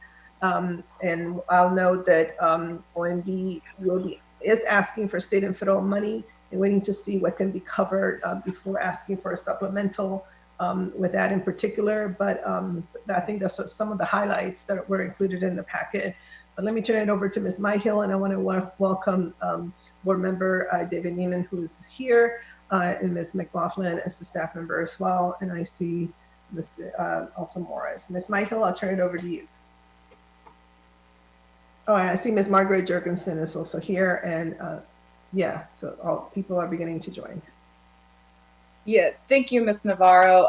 The staff recommendation, the only reduction that I am proposing is the FY21 compensation increases. There's a lot of changes in and out of the Board of Elections budget this year, which is slightly unusual, but most of it is just shifting from one program to the other. And then, of course, there are some election year fluctuations, which you all are aware of and familiar with. They happen every year just because the election cycle. And so, as I mentioned just a few minutes ago, the only reduction that I am suggesting for the FY21 budget is related to compensation. Thank you. I also see Mr. Schelick, who has joined us. Welcome. And Dr. Z, of course, I see his image here, who also does amazing work when it comes to outreach out into all of our communities. Welcome, Mr. Schelick. Let me turn it over to you to see if you have any comments. I think you're on mute. Let's see. Can you hear me now? Yes, now we can hear you. Yes. Oh, good. Well, I want to thank you to President Katz, Vice President Hucker, Madam Chair. I just want to say publicly how much we appreciate Margaret Jurgensen and Allison McLaughlin and the entire staff. Everything's been upended for us. You know, we have over 730,000 people who are eligible to vote. So we're sending out mailings to all the active voters. And on election day, June 2nd, we're going to have 4 voting centers: Silver Spring, Burtonsville, Gaithersburg, and Germantown. In addition, we're going to have, they're going to be mail ballots. People can mail them back. Also, and I'll defer to Margaret, we're going to have 7 drop boxes, 1 at each one of the 4 voting centers, 1 at the Board of Elections, our office, 1 in Rockville, and 1 in Wheaton. So we're going to have 7 drop boxes for people to drop off their ballot. But everything is upended. You know, this is unknown territory. So we always appreciate the support of the council, both financially and in other ways. And I just want to thank the staff. And one of our main priorities, if not the main priority, is to make sure that all the voters and staff, volunteers are safe. And I know Margaret is working tirelessly to make sure that we have all the protective equipment, gloves, sanitizers, masks, shields, to make sure that everyone's safe if they want to vote in person. But we are encouraging people to vote by mail. And we hope it's going to be very successful. But thank you again very much. Thank you very much, Mr. Schelick. Mr. Neiman, anything you'd like to add? Well, mark this day on your calendar. I agree with everything that Jim Schelick just said. I will just add to that I want to thank the board because when we Margaret for her recommendation. Margaret recommended the 4 vote centers, and the board adopted them unanimously. As you know, we sometimes do have arguments about things like that. So we were happy to do that. I'm also very pleased that we were able to add the Dropbox in Rockville and the Dropbox in Wheaton that I know the council was particularly interested in. And I know that this is a very challenging election in many, many different ways. And I appreciate all of the effort that the staff is going through. I know just for myself that I'm getting a very large number of questions every day, and I can only imagine what they're getting. So I appreciate very much what they're doing. Thank you. Thank you. That's very well said. Once again, want to express, I think on behalf of the council, our utmost appreciation to all the staff and everybody who is working so hard. This is a very important part of our democracy, and no doubt that this pandemic is just making things so much more complicated and difficult, but I do appreciate everybody's efforts. With that, Mr. President, I think that we have a staff recommendation, so I'll turn it over to you. Thank you very much. Councilmember Glaius. Thank you, Mr. President. want to thank everybody. Thank the GO chair for the good overview. Mr. Shalek, Mr. Naaman, Dr. Z, good to see you all. My one question I have is, given the uncertainty moving forward and the governor directing this upcoming primary election to be run by ballot, while we're still looking towards November with national leaders, I'll rephrase that, national Democratic leaders at least signaling that they would like to increase ballot access, mail-in ballots.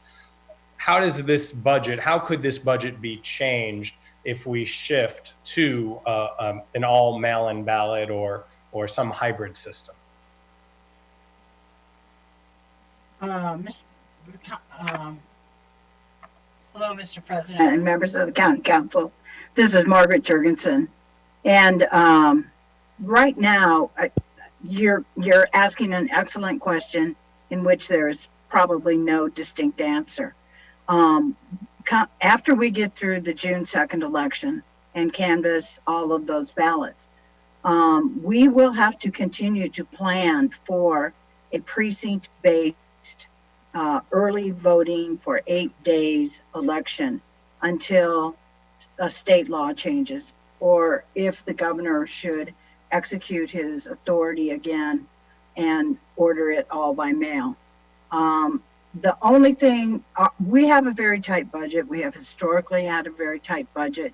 And so while we would still be required, we still have to, until somebody tells me otherwise, we still have to require the election judges to be trained. So that means we have to hire the trainers to bring these individuals in to train. That will begin in August, and that training will continue through September. And the decision to change the election from a in-person voting, traditional voting experience to an all-mail process would need to be made in August, so that we would not expend monies to pay election judges to for their training fee. We wouldn't have to hire the trainers. We wouldn't have to spend the time to hire the people that are the recruiters for all of those election judges.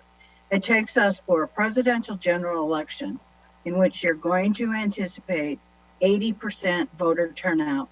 We need approximately 3,300 election judges. So this is a monumental task that cannot wait until October. So how do we swing from one decision to, or one process to another? The decision needs to be made early.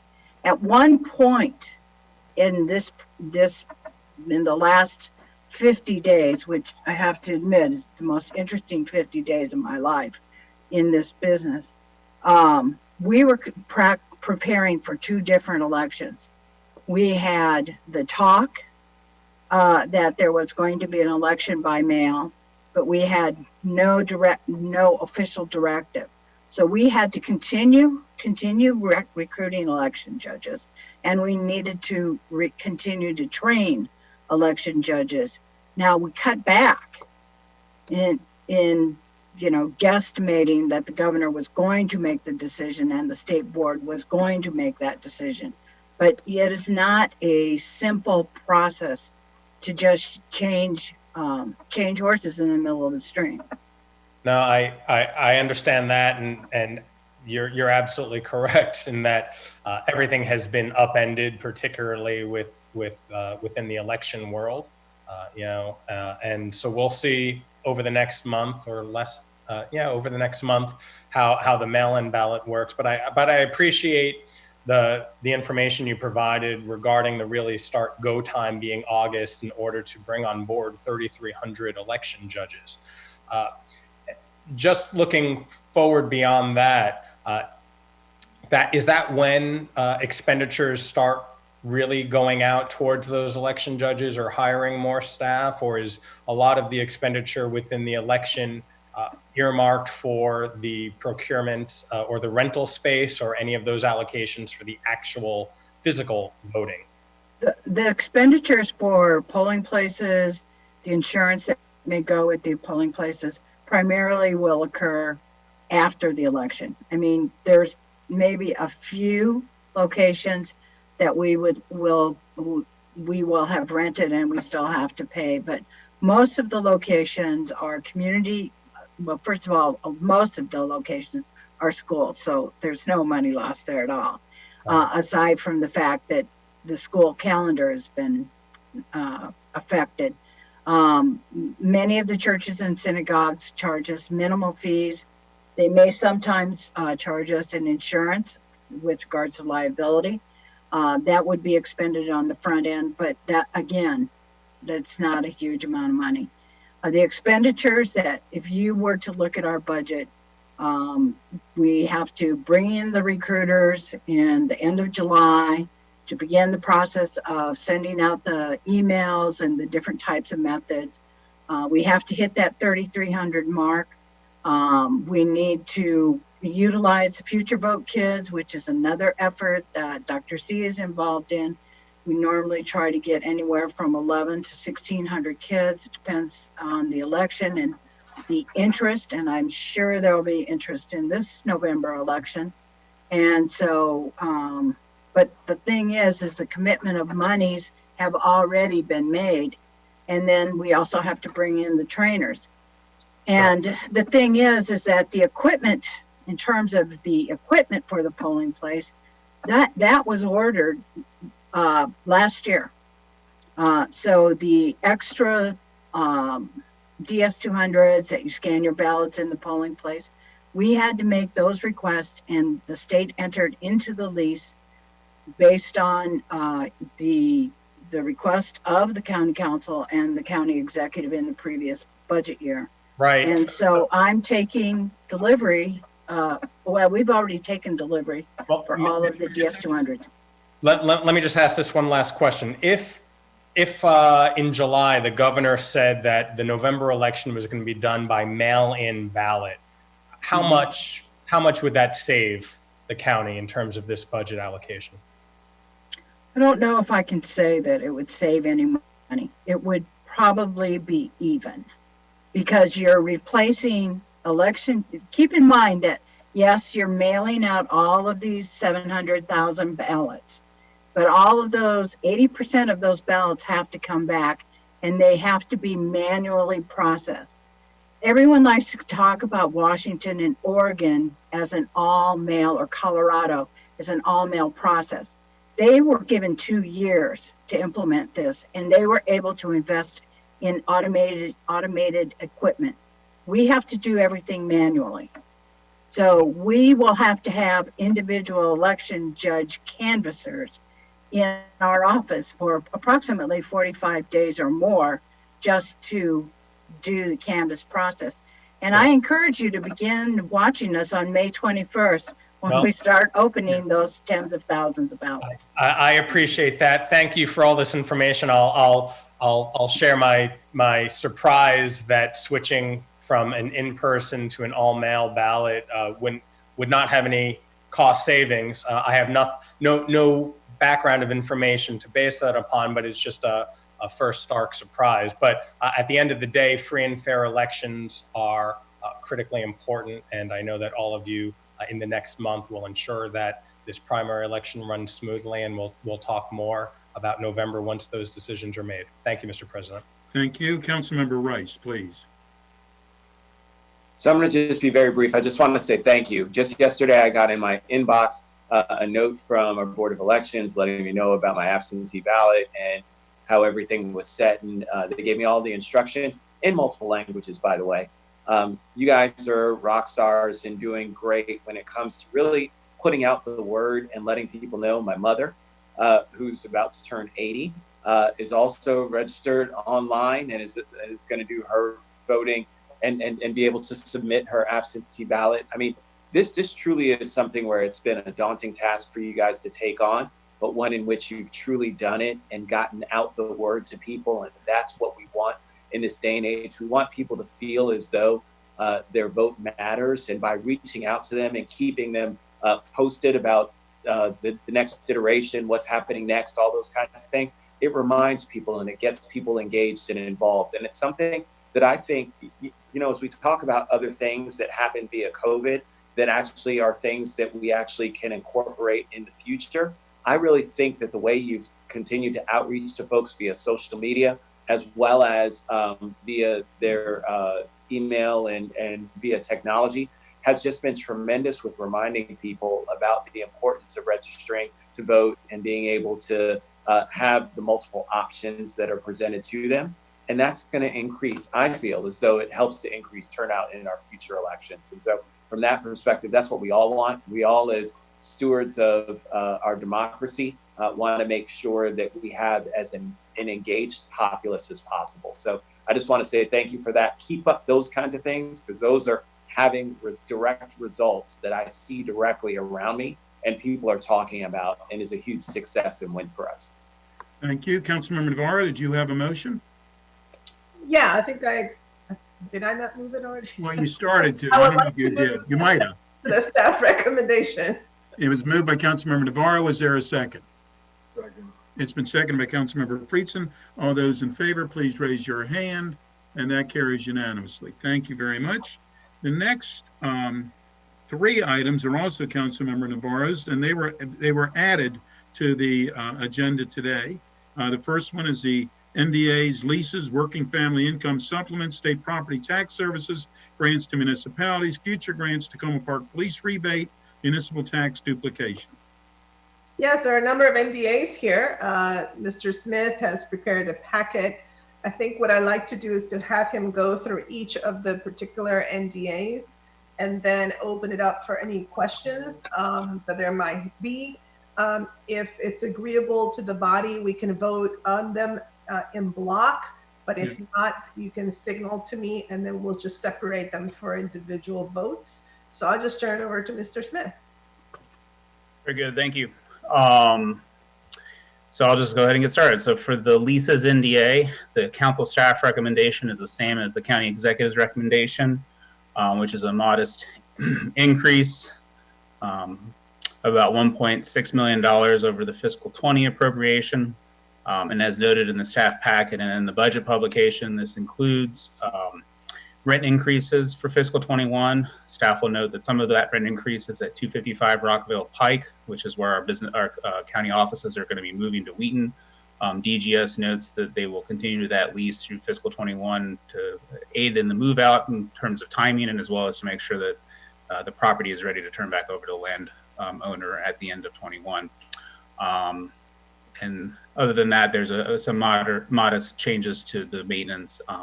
It also includes additional expenditures for the Wheaton building in fiscal 21. I'll pause there if there are any questions related to the leases NDA. Don't see any.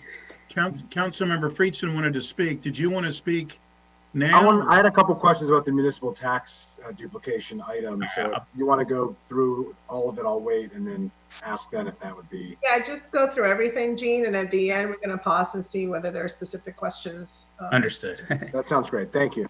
No problem. So for the working family income supplement, council staff also agrees with the county executive's recommendation. It's a level funding from fiscal 20. I will note that the county's law requires 100% match to the state's earned income tax credit, and we tend to have fewer expenditures when the economy is good. We tend to have more expenditures when the economy is not good or poor, and we know where we are currently. And so likely fiscal 21's need will be higher than what we've appropriated, but we have no new information at this time, and we'll have to monitor that like we're doing a lot of other things as we come out of this crisis and get into actual fiscal 21. For the state property tax services, that is level funded at fiscal 20. The expenditures are on Circle 4 for what that specifically is for. Council staff agrees with the county executive's recommendation. Grants to municipalities in lieu of shares tax. This is required by county code. It's been the same for a very long time, since I think fiscal 68. And so that is the same as the recommendation of the county executive. Next item is the future federal, state, and other grants. This is a non-tax supported appropriation. It's been at $20 million for a very long time, and it basically gives the executive staff and the executive flexibility should we get grants that we don't expect mid-year, and be able to do that with fewer paperwork. Again, that's non-tax supported, and it's been at $20 million, and council staff again agrees with executive's recommendation. For Tacoma Park police payment, this is required in the county code, and the recommendation from the executive is an increase of $1,807 based on the change in real property assessments in the city of Tacoma Park. The actual expenditure in 21 will be dependent upon when the assessments come in after the beginning of fiscal 21, and this is a placeholder. And council staff agrees with the county executive's recommendation on Tacoma Park police payment. The final one is municipal tax duplication. The executive did recommend an increase of $1.2 million roughly to this NDA, as noted in his budget. He is recommending changes to the formulas. As also noted in his budget, those formulas are in council resolution, and he did not provide any additional documentation for the council to consider for this item. Council staff notes on circle, sorry, just getting my notes in front of me. On circle 5 is the breakdown of how these expenditures were based on the council's formulas for fiscal 21, and a municipal tax duplication added level services of funding for fiscal 20, excluding the county executive's enhancement. It not only meets the council's resolution formulas, but also provides additional grants to all the municipalities as we have been previously. That is council staff's recommendations for all these NDAs, and I'll turn it back over to you, Ms. Navarro. Thank you, Mr. Smith. Mr. President, if there are any colleagues that like to ask questions or have any concerns. Councilmember Friedson, please. Yeah, thank you for that. I appreciate the staff report. I understand the challenge that we face. Obviously, the municipal tax duplication is a major, long-standing issue, something that the municipal leaders have been raising for quite some time. I have a number of them in my district that I have a very good working relationship with. They're an important partner for us in government. We've been meeting regularly every week to talk about some of the issues that we have in terms of the COVID response, and they've been tremendous partners, not just for me, but for all of us. It's just really tough for me. This has been such a long-standing issue. I understand there's some procedural challenges that staff has raised, which are very valid as well. And I understand that we're in a very tough budget environment given the crisis that we're in, but we haven't had a lot of time to be able to discuss this with the executive branch or with the municipal leaders based on this. The recommendation just came out last night. And so I'm having a little bit of trouble personally working through this one, since they are providing services to residents as well during this crisis. Is it possible to get a little bit of understanding from the executive branch's perspective of how they respond to the question of continuity of service and how they respond to Mr. Smith's points about some of the process related issues? I don't know, Mr. Covey, if you can respond to that, or if Mr. Matalino is on the line, if he's able to. I am here if you want me to respond to it. I yield to you all who would be best. Now you can see me too. So really quickly, I think the county executive has long felt that the formula was not properly funded, and that the whole idea for this duplication of effort was to pay the municipalities for the services that they are providing, that if they did not, we would otherwise have to. They're having to do all the transportation on the roads within their municipalities. This was an effort, and I think in consultation with I think the support of the council when it was done, which of course was pre-BC. It was to get the transportation formula up to 100%. We were taking the first step by moving it to 60%, which then did away with that additional grant category, which you see in Gene's packet of the old approach. So that was our feeling. We're not, we are paying for the services that they were already delivering. So in my mind, it is a continuity of service because we are helping them to continue to do their transportation work.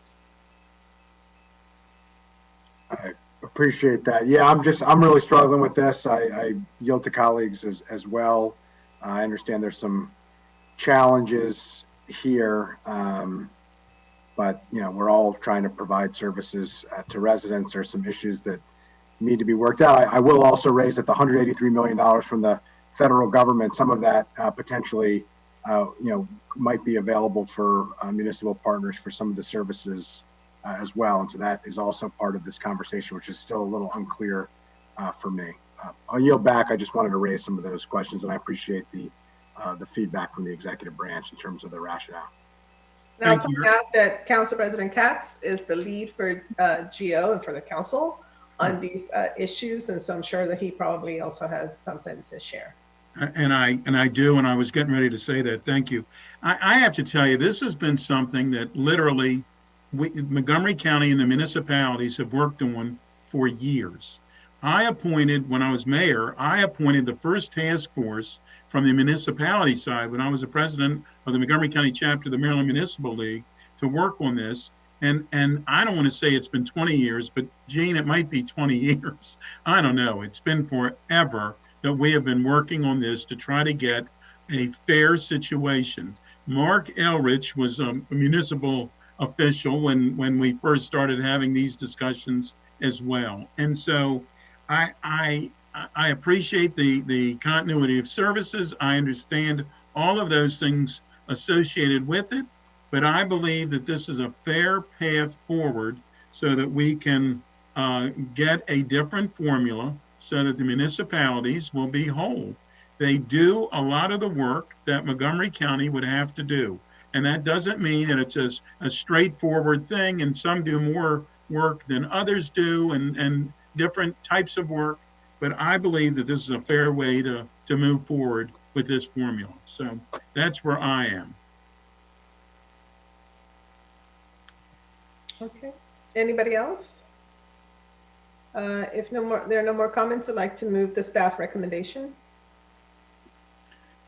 It has been moved by Councilmember Navarro, seconded by Councilmember Vice President Hooker. All those in favor, please raise your hand.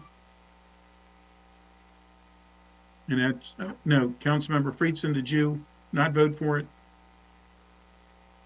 Or all those in favor, please raise your hand. So I was a little confused by your... I believe that this formula needs to be taken care of. I don't believe it can be taken care of this moment. I believe we're going to have to come back as a supplemental or whatever we're going to have to come back with. But I believe that this shouldn't be the final discussion. It is for this budget, but not the final discussion in general. I agree with you, and I agree with the chair, both of my colleagues on the Government Operations Committee, that we really need to address this. So sorry, I didn't quite understand your suggestion there, and I appreciate the clarification. I want to be and I appreciate reported in the affirmative. Yeah, okay. It carries unanimously for the moment. Let's put it that way. Okay.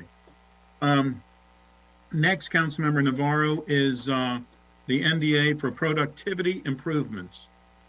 Thank you, Mr. President. Mr. Howard is going to walk us through this particular item. We have had, I think, a couple of conversations about this particular item and some of the issues related to the legality of it, etc. And as you can see, our staff is recommending 0. So I'll turn it over to Mr. Howard. Thank you. So yeah, we brought this up at the budget overview a couple weeks ago, and the executive did include this $10 million negative appropriation in his budget and this new NDA. As we mentioned at the prior work session, the county attorney has previously concluded that the council is not allowed to approve a negative appropriation, and therefore the council staff does not recommend approval. It does not mean that the county executive cannot continue to work on achieving some of these different efficiencies and savings, but we just can't include a negative appropriation as part of the approved budget. Okay. Thank you so much, Mr. Howard. Anything, Mr. Madaleno, anything you'd like to add to that? Well, I was hoping Ms. Parsons wouldn't turn on my video. So no, we understand the criticisms. I'm sorry for my lack of knowledge about the county attorney's opinion. As I think I've said to some of you, it was a common practice with the General Assembly in passing the budget to include something like this. We are going to endeavor to send you over something that before you're done, that seeks to get at this and more, but would give us a way out of this NDA kerfuffle. Thank you so much, Mr. Madaleno. So I'd like to move the staff recommendation. It's been moved by Councilmember Navarro, seconded by Councilmember Reamer. All those in favor, please raise your hand. And that's carries unanimously. And the last one for the night, for the day, is NDA Legislative Branch Communications Outreach. Councilmember Navarro. Thank you so much, Mr. President. So before I turn it over to Ms. Michelson, let me just express my deep, deep appreciation to our staff. I think that our Legislative Services Communication team, led by the amazing Sonia Healy and her extraordinary team, they have just really have had to step up in an extraordinary way. I will have to say that, you know, last year when I was council president, we had a few, I would say, interesting moments. We had a lot of excitement and activity right in front of our council building, and some other issues where they had to really, you know, help manage a lot of the communication and the anxiety in the community. That was just one example, but we had a lot of others examples. And now with this pandemic, it's just been, you know, unreal. And they have had to do this in real time, in multiple languages, in a culturally proficient way. And I'm just very proud of a lot of the things that they have done. I'm also mindful that as we have conversations about continuity of services, you know what, they really do need a capacity. And I know that there have been conversations about providing them with some additional capacity to really address all of this. We can't do that, but I feel very strongly that we need to do something because especially during this pandemic, information literally saves lives. And, you know, I continue to hear feedback from some segments of the community where we still have to do more. And so to me, you know, as we navigate through this pandemic, I feel very strongly that information is key, you know, factual information, repeating it. If it's difficult for people like us who are monitoring you know, all the news and reading articles, you know, on a 24/7 basis. Imagine for folks who maybe don't have as much access. Again, this is a matter of life and death. Communication is so important. So I do want to mention that before I turn it over to Ms. Michelson. And also just in general, just to thank our sixth floor staff, our legislative staff, because again, they also provide a lot of support to all of us, but the communication piece in particular, I think has just been really, really important. So with that, Ms. Michelson, I'll turn it over to you. Thank you. So although there appear to be several changes in this budget, most of them reflect actions taken by the council last year when you converted some positions from contractual to full-time, moved a position from council offices into the communications office. And the big change here is one additional PIO officer for the communications office. And, you know, I do view this as continuation of services, because as we've defined it, where there's an increase in demand, you want the same level of services to meet that demand. So the best example being, as the population of students grows, we're of course going to add more teachers. As you may recall, in the fall, the council had a consultant look at council operations, and they found at that time, before this pandemic, that the communication office was understaffed. And that is when the council determined that you really needed to add capacity. And since that time, the demands on this office have increased exponentially. As you all know, we've started a new multicultural communications team. In my mind, that was a fabulous move forward, something that is not a short-term effort, but something we should continue. We've gone to sort of virtual meetings, and our communications team have played a key role in that as well. And I just think that, on an ongoing basis, they will continue to need extra resources, probably far more than what is reflected in this budget. So it is an increase of 1 FTE for this budget and a reduction in the compensation, as we are doing with other budgets. We will, of course, look to some of the COVID-19 funding for some of our very targeted short-term efforts that relate to communicating with the public. But to me, this 1 FTE is a longer-term need and one that's very much necessary. Okay, so with that, Mr. President, I'll turn it over to you, but I do want to move the staff recommendation. Thank you. It's been moved. It was seconded by Councilmember Jawando. Councilmember Friedson. Thank you to Council President. Thank you to Councilmember Navarro, who has really been a leader in thinking through how we adjust the council staffing and the council operations to reflect the modern realities of what the council is expected to do. And I think that is a really important conversation that needs to continue and has been a key part of all of us, in this new reconstituted council. Having said that, and I have enormous respect and appreciation for Ms. Healy and all of her team and all of the tremendous work that they do. They have shown so much versatility throughout this crisis and through the various challenges that we face. But I think that we should wait personally on adding positions to the council office and the council communication team until the broader conversation about the budget, or at the very least to repurpose an existing PIO position in county government to our office. I think the council has taken on much of the functions that had historically been carried out by other areas of county government. And there are enormous number of examples to reflect that.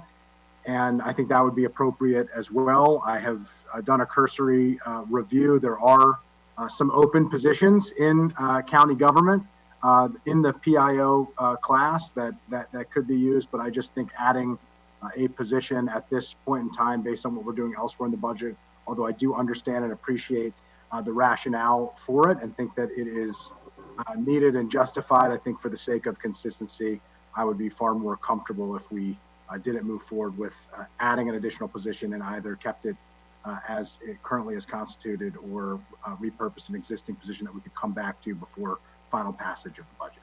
Thank you. Thank you. Councilmember Galeas. Mr. President, before you move forward, I apologize.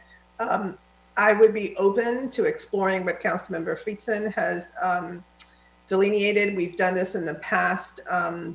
So I would, like to hear from all my colleagues, and I would definitely be open to that idea as long as we can come back to it before we take the final vote on the budget. Okay. Councilmember Galeas. Thank you, Mr. President. I also want to commend GEO Committee Chair, Ms. Navarro, for her leadership with regard to change management in the council when she became council president, undertaking some of the long established protocols and procedures and saying, there are more efficient ways to do things. And I really appreciate that. There were 4 new council members who were willing and able to participate in that change. And I think this conversation clearly is a continuation of that. And then also, when we're talking about communication from the council, it is not public, but I'll share that many of our hardworking staff members, personal council member staff members, are aiding in this communication effort, going above and beyond, helping with the executive staff and some of their communication. And I think that's what has been alluded to a little bit, but I'll be explicit in saying that our personal staff and their linguistic skills have been helping disseminate all the important information to the residents of Montgomery County. And yet we know still more is needed. And that's why we're having this conversation.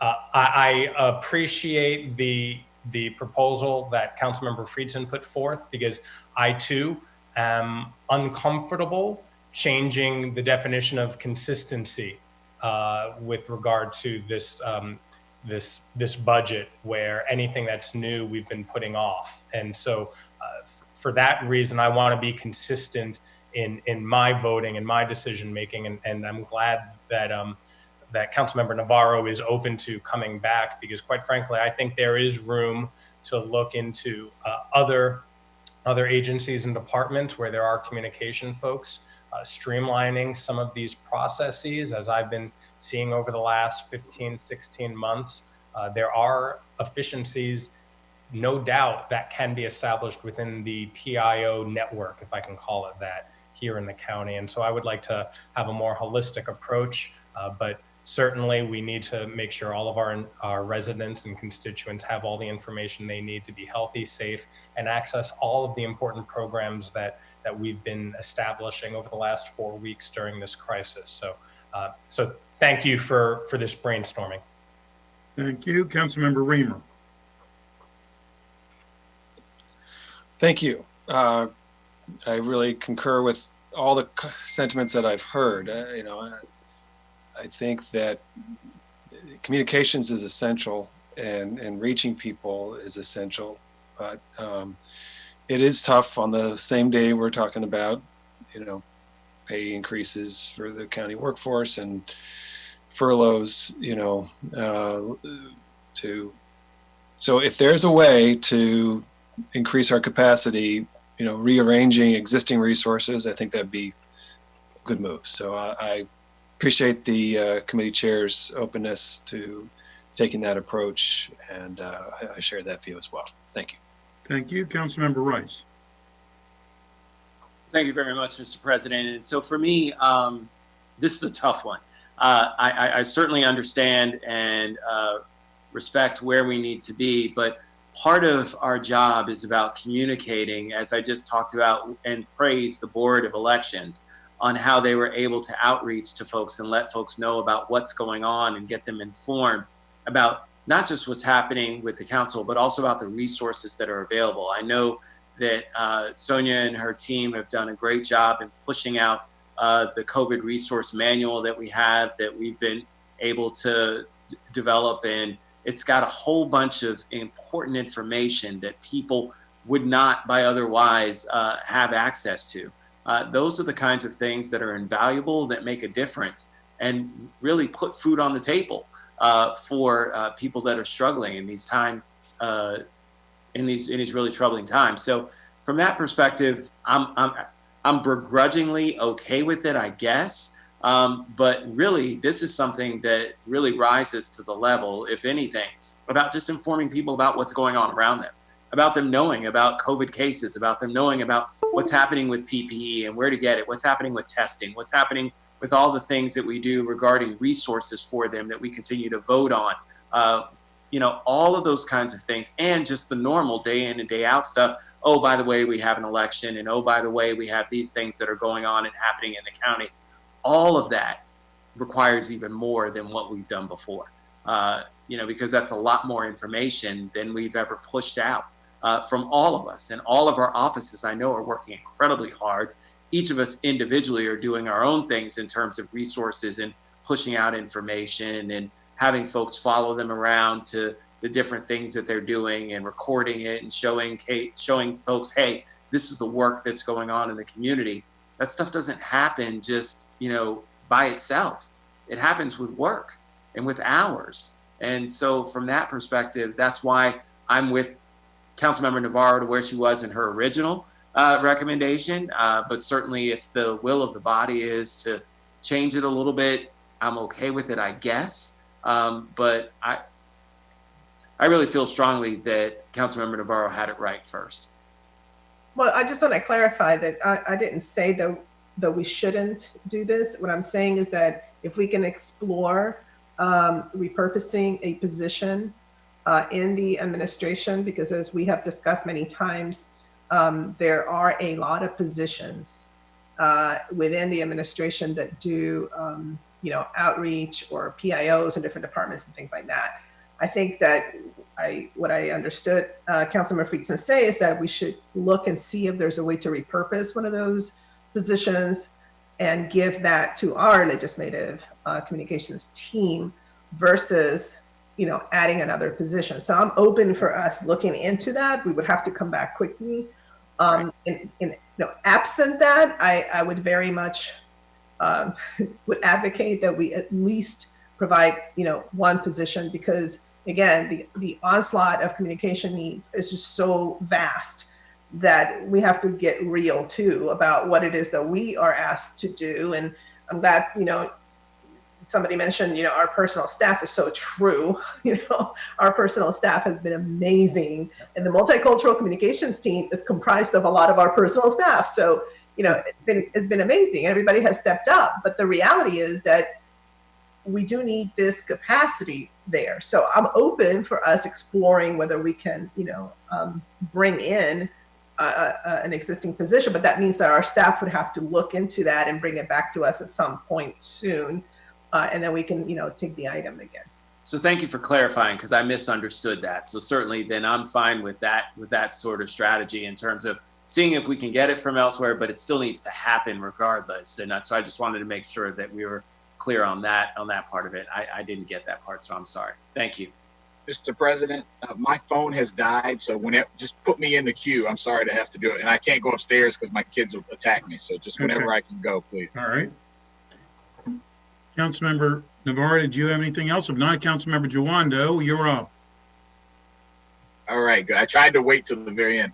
And as the seconder of making the second on the motion, I agree. I think we've gotten to a good place. We have to have at least this position. I think we need more, frankly, but at a minimum. And so if it's repurposing executive staff, that's fine. But if that doesn't work for some reason, I think we need to add the position. I want to thank Sonia and Susan Kennedy and Mike and all and Marlene and everybody, our staffs who are working harder than we were before for sure to try to get information out. And that's our job. But this is so critical. As Councilmember Rice said, this is a core function of what we're supposed to do as elected officials. So we have to expand this capacity. So I hope that with the modified motion, if it's to restate it, to move forward and try to repurpose a position on the PIO from the executive side. And if that doesn't work, to add the position. I don't know if you can make that kind of motion, but if that's what we're saying, I'm for it. What I would recommend is that, Mr. President, is that we should schedule to come back. You know, I don't know when exactly, but hopefully maybe Thursday or so, to allow our staff to take a look and see, you know, which position we would want to consider. And at that moment, we can then make the decision of, you know, we move ahead with that, or then we can vote on the original staff recommendation, if that's okay. I'm with me. So we're deferring this one, is what you're suggesting. Yes? Right, because our staff has not been at time to identify which position we would want to consider to repurpose. So if we could do that, maybe we can come back on Thursday. I can't keep track of the days, but I guess on Thursday. Well, we'll be there Wednesday and Thursday, but tomorrow, it's not going to work for tomorrow. It's not going to work for tomorrow, so Thursday would be great. Right. Okay. So very good. With that, we're deferring that one. And I know this is upsetting, but we are going to adjourn. Thank you all very much for being with us, and we will be here tomorrow. And happy birthday to Gabe's Catherine. Yes, happy birthday, Catherine. Birthday.